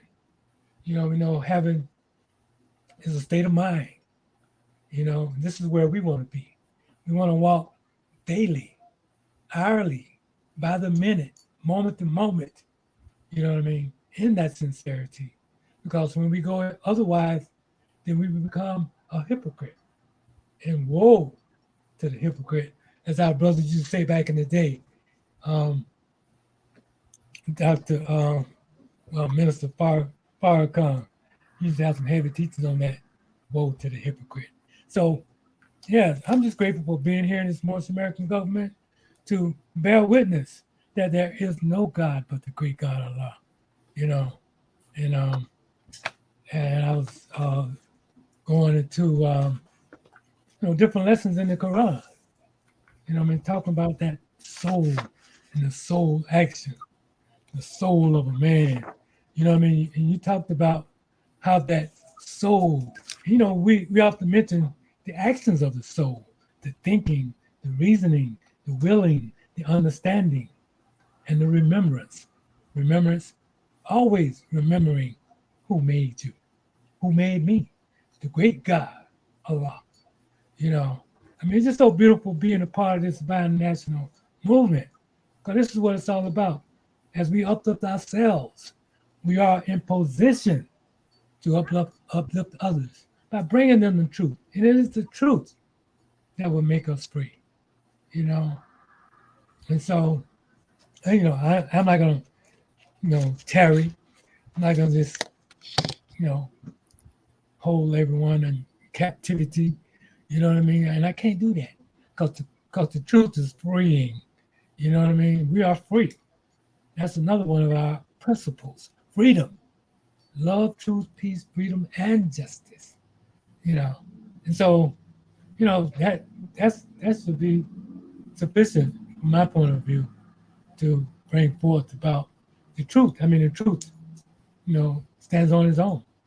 I mean, I'm just a witness bearer. And gratitude, God, man, for allowing me to speak. Islam and peace. Gratitude for the measure, brother. Honors to you, brother, in all that you do. All right. Is there any other more who would like to come forth and exercise their fire?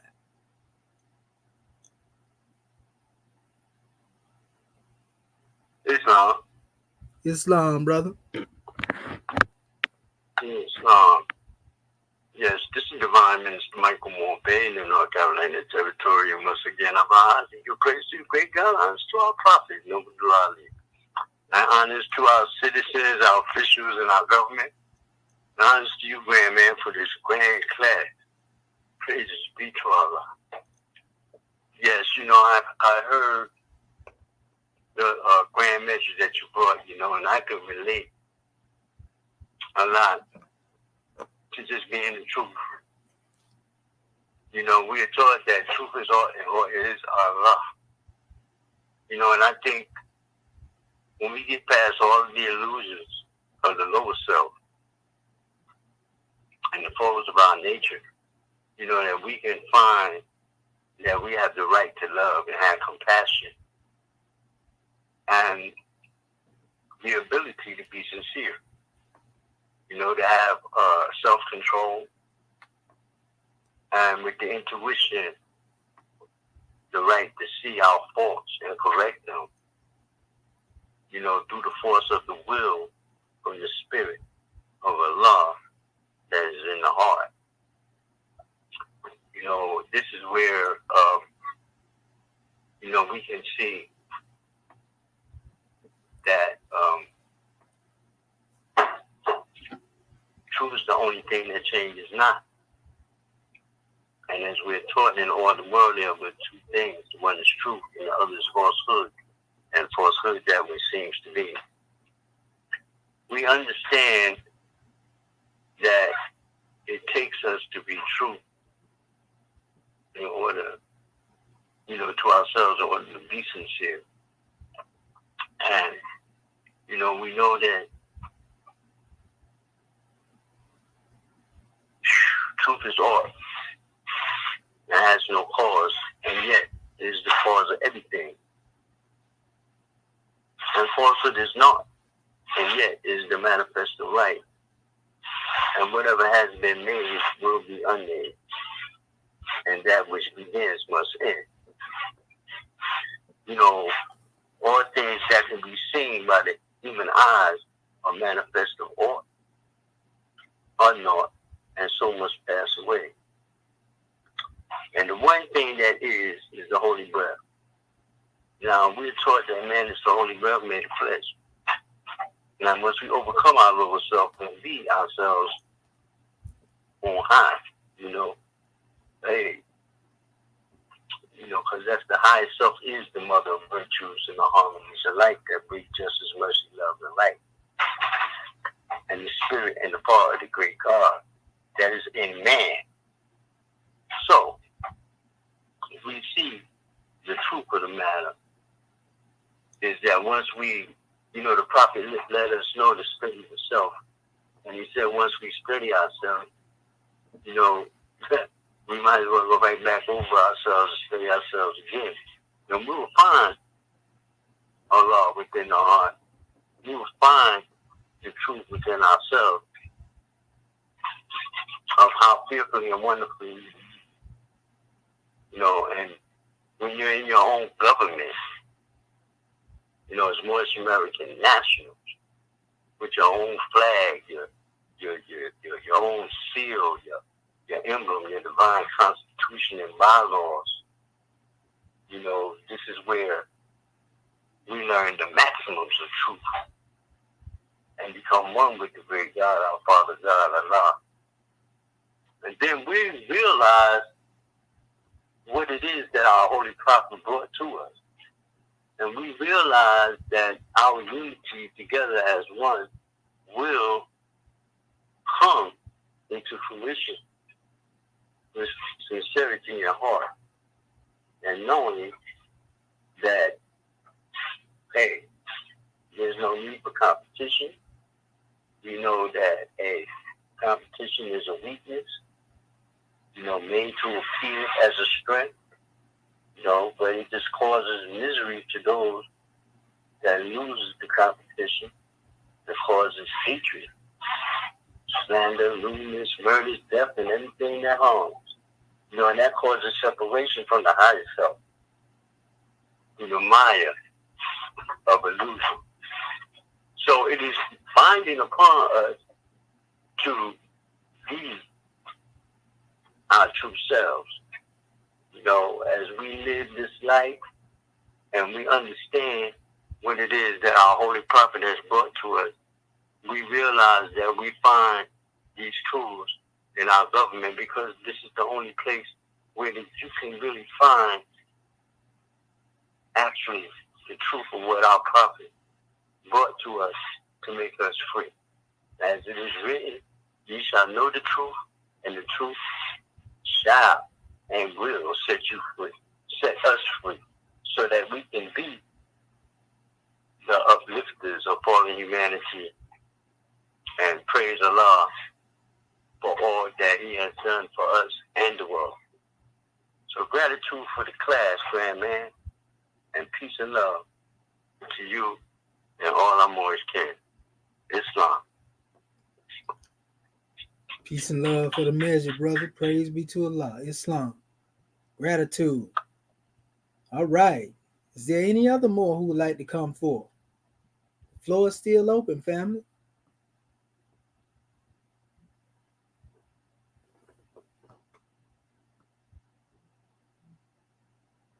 Islam. Islam, sister. Yes, sir. This is Sister Cammy. I'm in Michigan. I rise, honor, and praise the great God's law. I honor Stockton Noble Drew Ali, official citizen, a Morris kid, Morris here, there, and everywhere. I'm thinking about that sincerity, and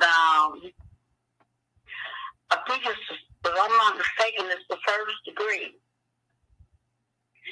And sincerity is one of the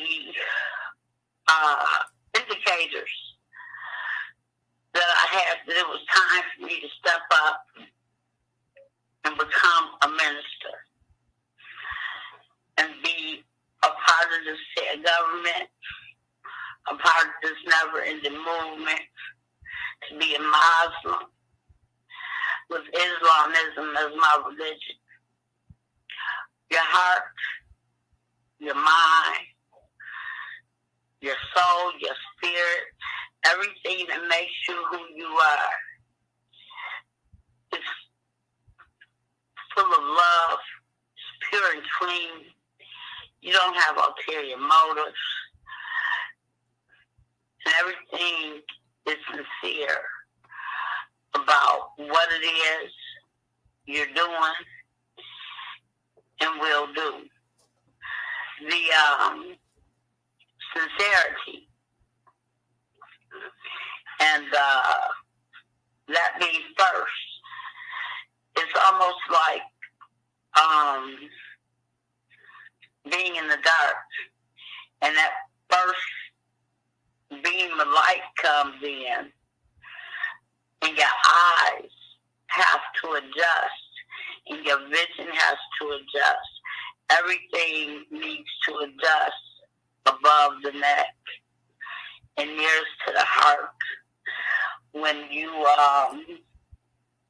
get to that point, I think the Christian demonstration calls it getting the Holy Ghost, and they start talking in tongues and jumping all around, all that stuff.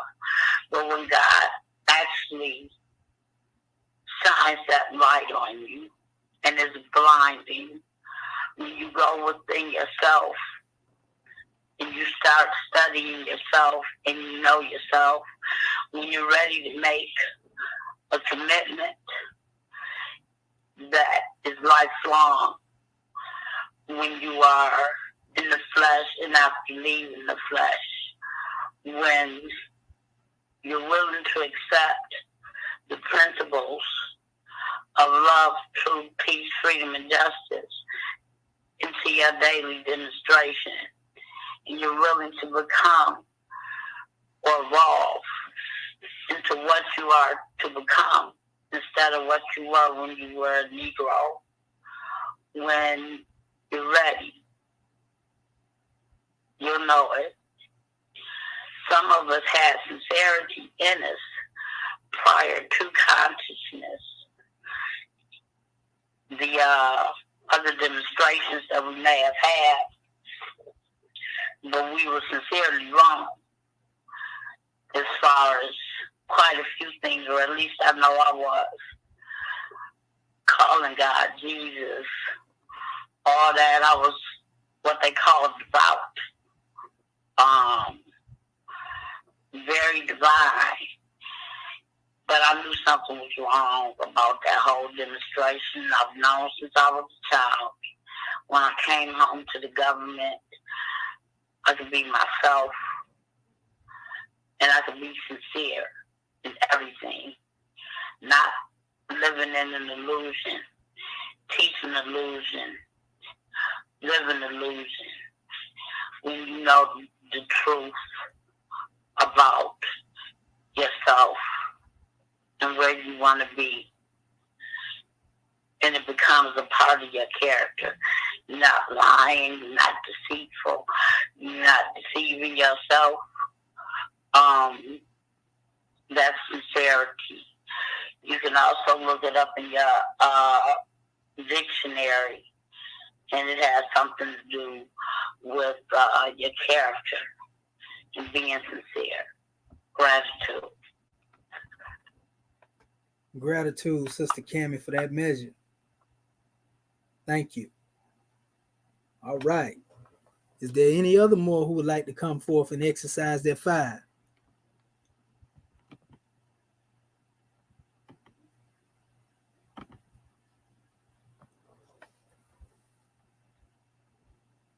All right. Well, we're going to get ready to call on our officials since nobody want to come through and give their measure. Love Divine? Islam, love divine. Yeah, we'll cut through with your Divine family. You know, we always on the manifest like I devoted peace, love, and love by all costs. That's the number 1568.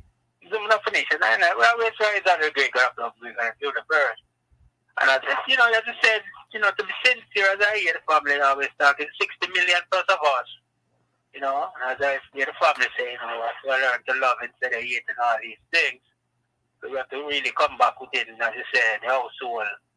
We have to be, as you say, one family, in one divine, three national name. And, as you say, we get caught up in vanity and all these things. Until we can, as you say, put some of these things down, as I say, take the summit workshop of the mind. We will go and study ourselves, to be ourselves. So that's what I said, to the family are there everywhere. 60 million plus from the North Pole, South Pole, and all the joining islands. We have to be sincere. Divine family, one love, peace, love, and love. Yes, sir. Peace, love, and love, Brother Golden Asher Smith Bay. We give honors to you. What greater way to close out than with love divine? Gratitude, grand man, for all that you do, all that you've done, and all that you will continuously do.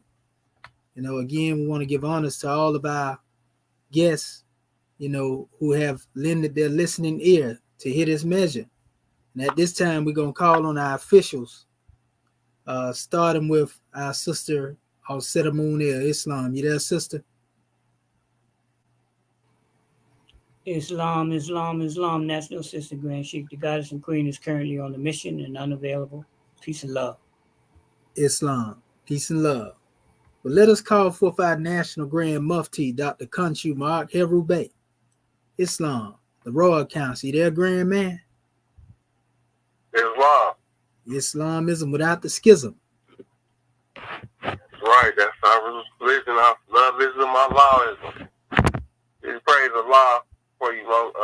First, let us rise and give all thanksgiving, adoration, worship, and praise to our Father God, Allah, the great God of the universe, the most beneficent and the most wise.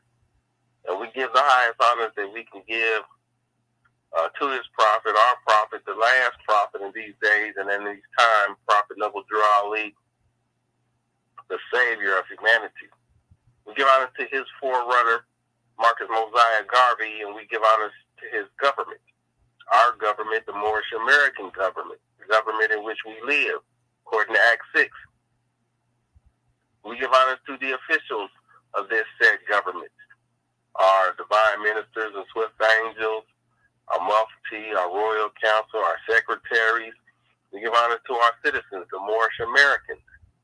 We give honors to our flag and our divine constitution and bylaws, our Holy Quran, our Grand National Seal, our Grand National Emblem, our Book of Fire, the Exhument of a Nation.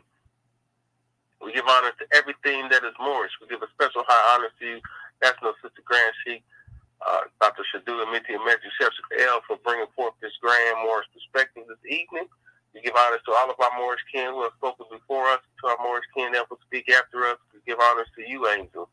We continue to give the honors where they're due, and honor all true and divine prophets. And we give honors to our ancestors, as they have come before us, leading the way, and we are them today, without doubt or contradiction, because no one has the power to change man from his descent nature.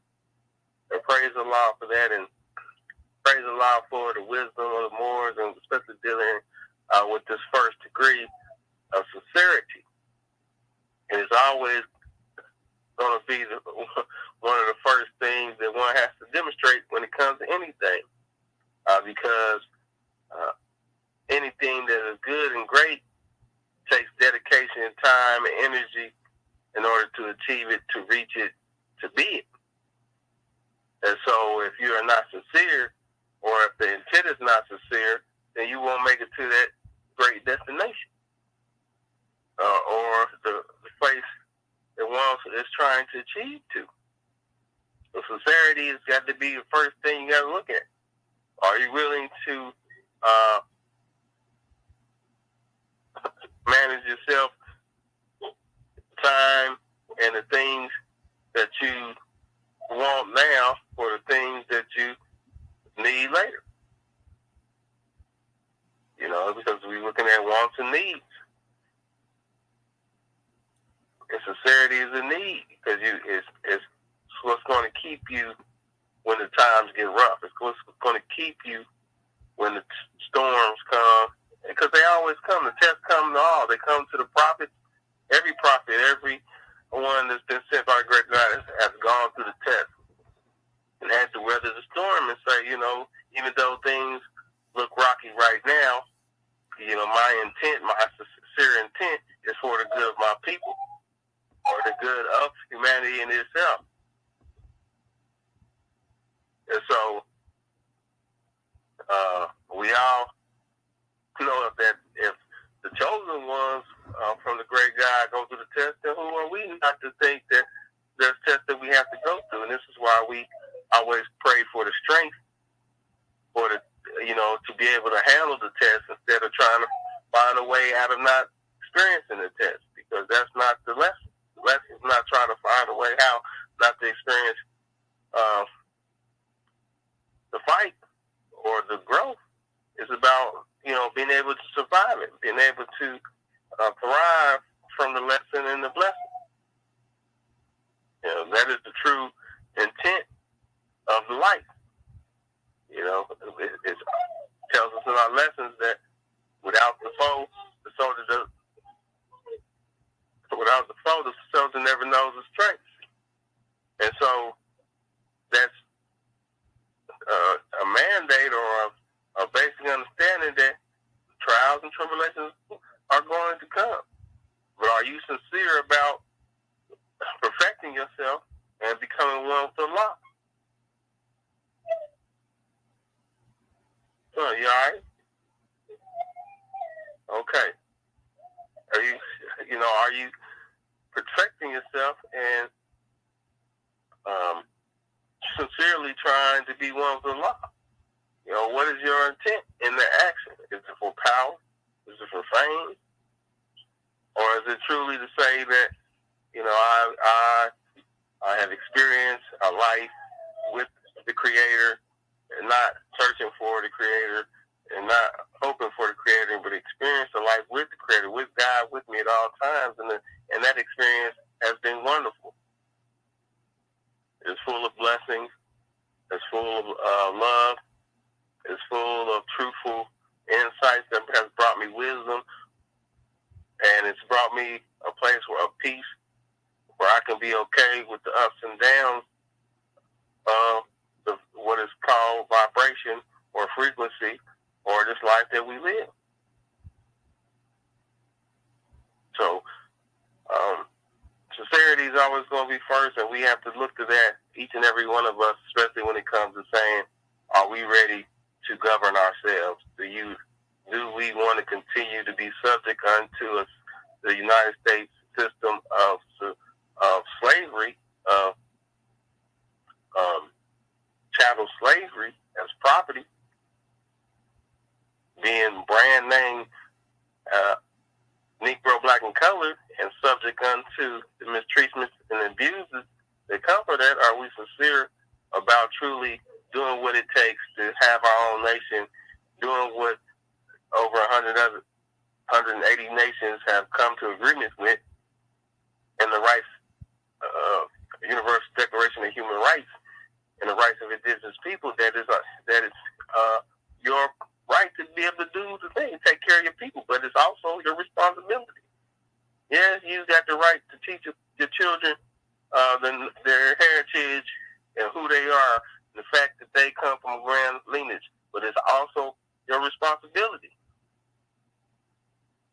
We're not going to pay you to do, if you're looking for somebody to assist you to do something that's your right to do, this is where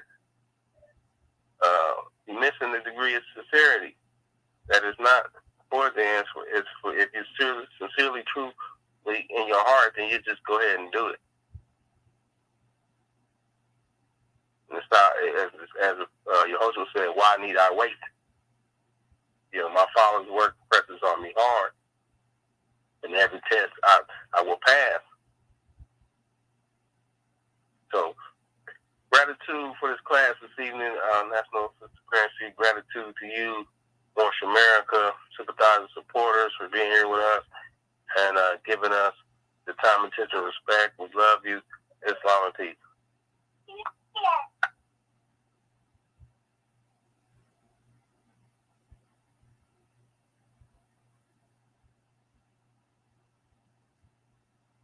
We can't hear you. That's Sister Grand Sheik if you're speaking.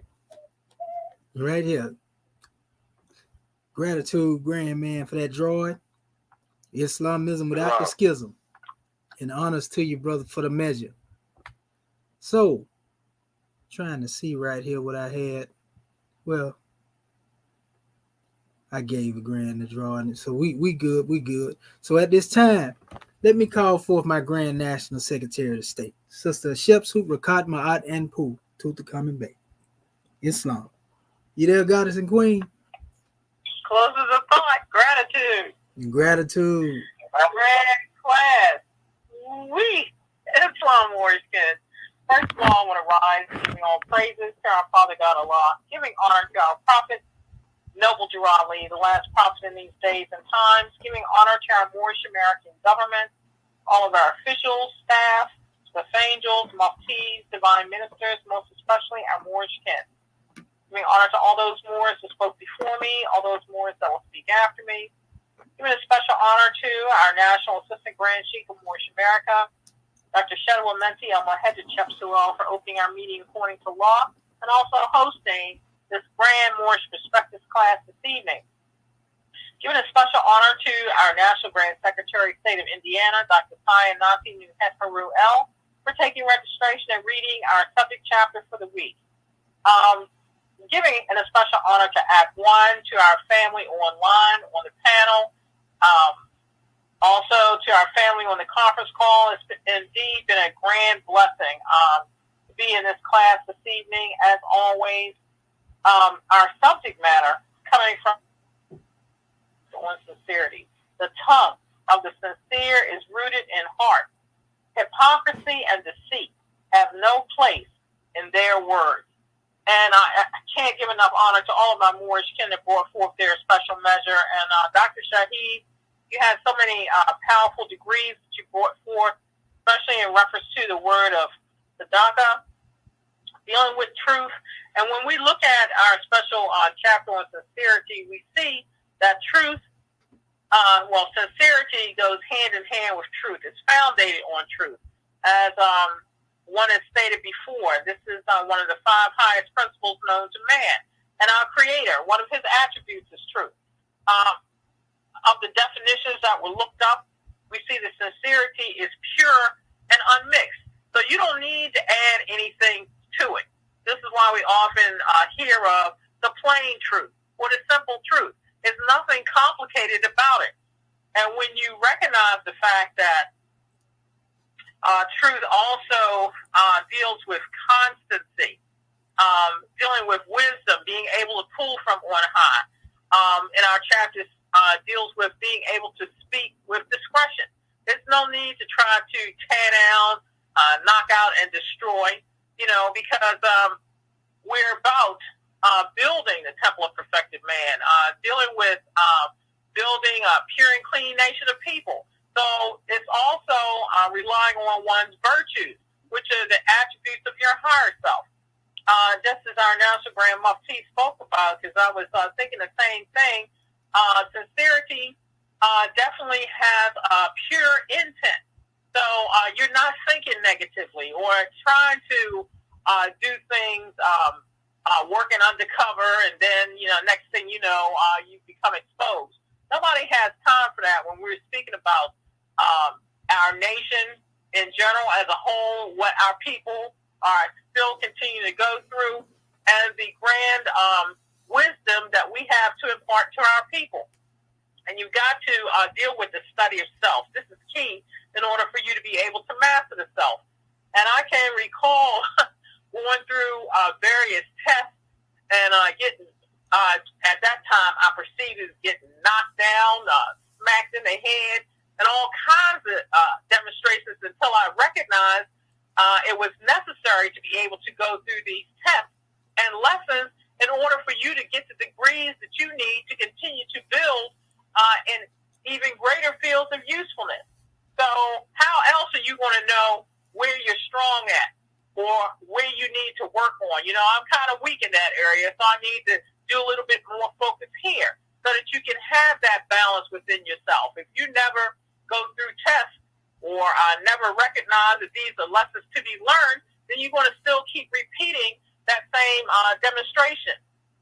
When we look at that grand measure that you brought forth coming from Mustafa Ghazala, dealing with the heart and tongue, which is also mentioned in our chapter on sincerity, and how that's representative of Khorasan, so or Jehudi, or the uniting of upper and lower Kemet. And we've got to learn how to put a circle around our passions and desires to keep it in the bounds of righteousness. And when you come from a level of sincerity, you feel good about yourself. You don't have any additional chains that you have created trying to keep up with one lie, or trying to ease around the corner with something else, trying to avoid that one, and all kinds of foolishness. That keeps one mind distracted, and you can't demonstrate being coming from your higher level if you constantly doing those things that are not of a benefit. And when you were speaking about the heart and the tongue, I also thought about the heart and the tongue have got to be in harmony and not at variance with one another, because how else are you going to be able to demonstrate your creative and governing powers if you're constantly at war within your own self? And the question that you brought forth, how can sincerity and being trustworthy be used to build a nation? And I had to just look at it from of course, manifest perspective first. Like if you have about 10 or 20 people that want to get together and build a house, but you got a couple that's rounding the curve or what have you. Well, you know what? And the intent is not pure. Let me, when they close their eyes, let me go steal a couple of nails, or let me just lay down on a job or do something haphazard. Then, of course, if you're not building something with the right building materials, it's not going to come out right. So why would we think that we could get away with trying to get slick, trying to get over, or having negative intent as thinking that you're going to build the temple of perfected man? It does not work that way. So we want to make sure that we keep our virtues, our higher self, out in the forefront so that we can unfold into the God that we truly are.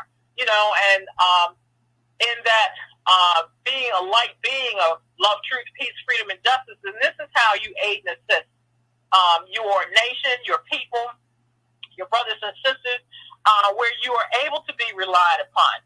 You acquire the name of faithful within yourself. That's between you and your Creator. And demonstrate that constancy and stability that it takes, to demonstrate that level of endurance. So this is just a powerful class, Dr. Shaheed. Much gratitude to you for all the blessings that you brought forth. Much peace and love to all of my Moorish kin. Islam. And Islamism Grand National Secretary of State, gratitude for that grand measure brought forth from our father's treasures. That's what I'm talking about, gross national product, wisdom. Well, since we're speaking of wisdom, we might as well call for the man who wrote one of the greatest books of wisdom in this new era in time, Dr. Akin Acton Pert M. Herutut the Common Bay, the author of the Book of Fire. Islam, where you at, Chairman? Close to the thought. That's what I'm talking about. Islam. Islam without the schism. Giving praise to Allah and honor the Prophet of Ali. Still much honor to Noble Ali for bringing us as Moorish American nationals everything that it takes to save a nation. He brought us our own divine constitution. He even brought us our own history and our gods, our forefathers. And now we have our own flag. Oh man, this our own Grand National Seal, Grand National Emblem, everything it takes. I just, think about the Holy Covenant of the Asiatic nation. And we are so honored, so blessed, more just to be here today in this era of time right now. It's just an honor and a blessing because we got, we've suffered centuries of slavery, and now we are a free nation of people. More, that's an honor and a blessing. Someone on high is looking after us, and we're not talking about getting caught up in the sky, okay? we're talking about that which is real. So it's an honor, a blessing, and it's a grand class. Thank you so much for it. Islamism without a schism. Peace. Islamism without the schism. We give honors to you for that grand drawing, grand man. Islam. Honors to the tribe of endurance. All right. Well, since we already there, we might as well call forth our national grand sheik, Dr. Serapis Amin Rael. Islam, you there, grand man? As close as a thought. Oh, that's that scimitar the prophet brought. Islam. Islam. Praise Allah, praise Allah, praise Allah. I'm your prophet. El Sharifa Tuoli. Coming and setting us all free. Thank you, prophet. Honors to our grandmother Peace, Sister Grandmother T, Grandmother T Core, divine ministers, student ministers. We give honors to our citizens, sympathizers, and supporters. Our flag is still the emblem of the Constitution which we stand. Give honors to our Book of Fire, Book of Ali, everything that it takes for us to be free. And I'm telling you, this demonstration is on fire this evening, as it is every night. And I'm kind of staying fast on the topic this evening and how that topic is sort of like sewn into every word that's on the page this evening, like that word confirmed, and how our dissimulation, hypocrisy is the greatest one, and like inspired. Now, we look at these words, and the chief pointed out that a lot of those things, the words we have been guilty of. And I'm not talking about a particular individual, but like the chairman just spoke on, we even had 500 years of one pounding lies into our consciousness that we actually believe the lie is the truth, and vice versa, that the truth is a lie. And we seek everything in our power to hold that truth, to hold that lie down, or seek everything in our power to hold that truth down. We ask everyone in the conscious aspect of their life to be able to see the right way along the path from which thousands that have come before us sort of like paved out for us, so that we can walk, so that we can continue to struggle to bring focus and attention upon what was done to us and how to undo it. Like, we're not in love with slander, lewdness, murder, theft, and all those things that harm. No, those things belong to ones that have been so like given up on. You know, that's their life. But the one that has the love of their heart and the love of Allah, love of their people, these ones have an idea of what it takes to be free, and they will go about the business of being free by keeping the people free, by making sure that, like the chief was pointing out, want to say something, but at the same next turn, he's doing something or she's doing something altogether different than what they done said. We want, we've been definitely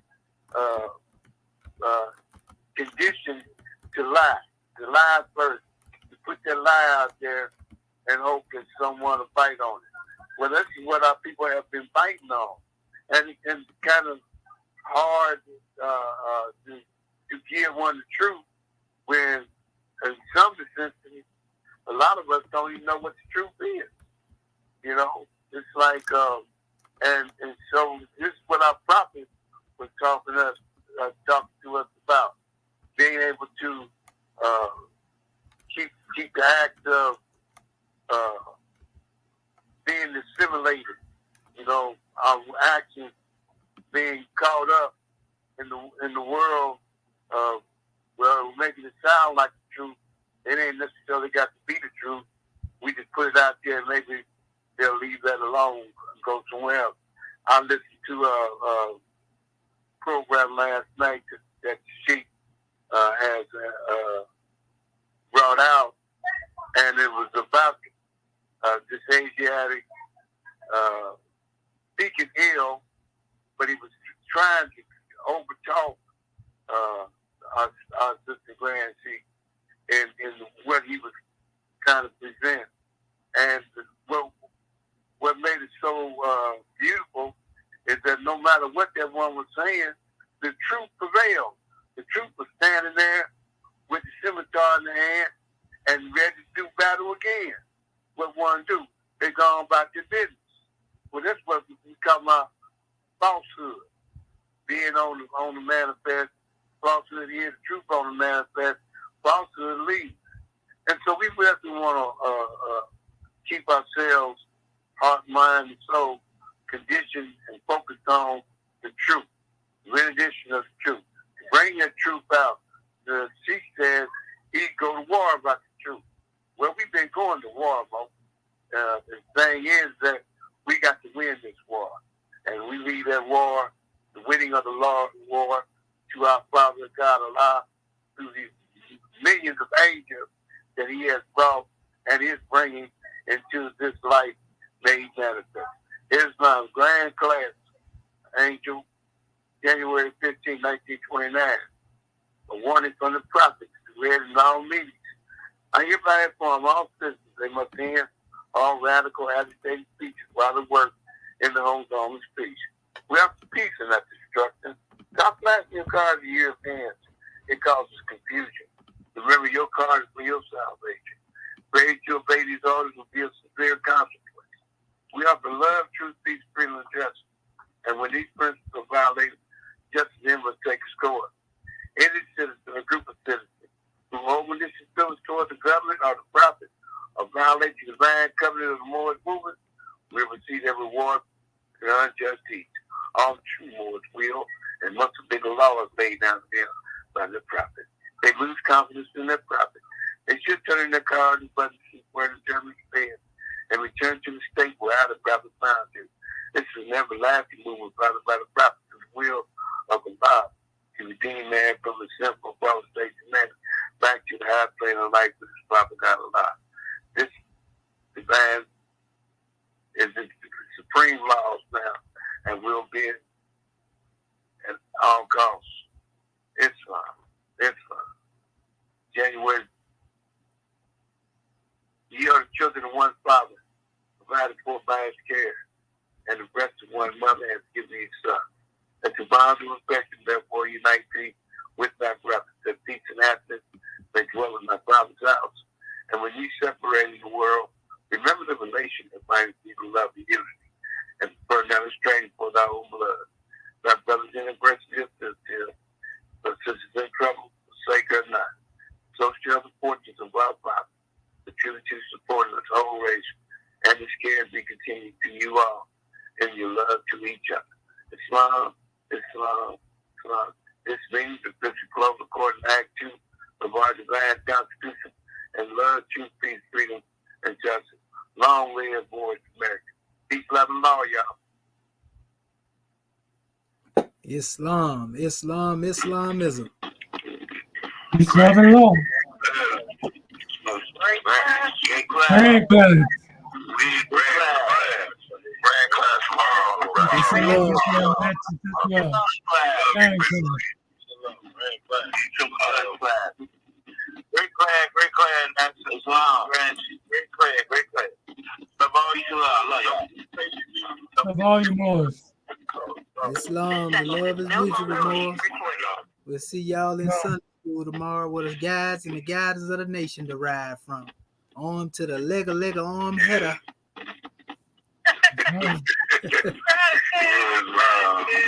Islam. Peace and love, family. Peace and love. Uh-oh. Well, we give honors to our family for showing up as well out there in social media. Y'all already know we love your family. Y'all keep showing up, and we look forward to hearing from you all as well. So, peace and love from Moorish America. All right. Peace and love. Peace and love.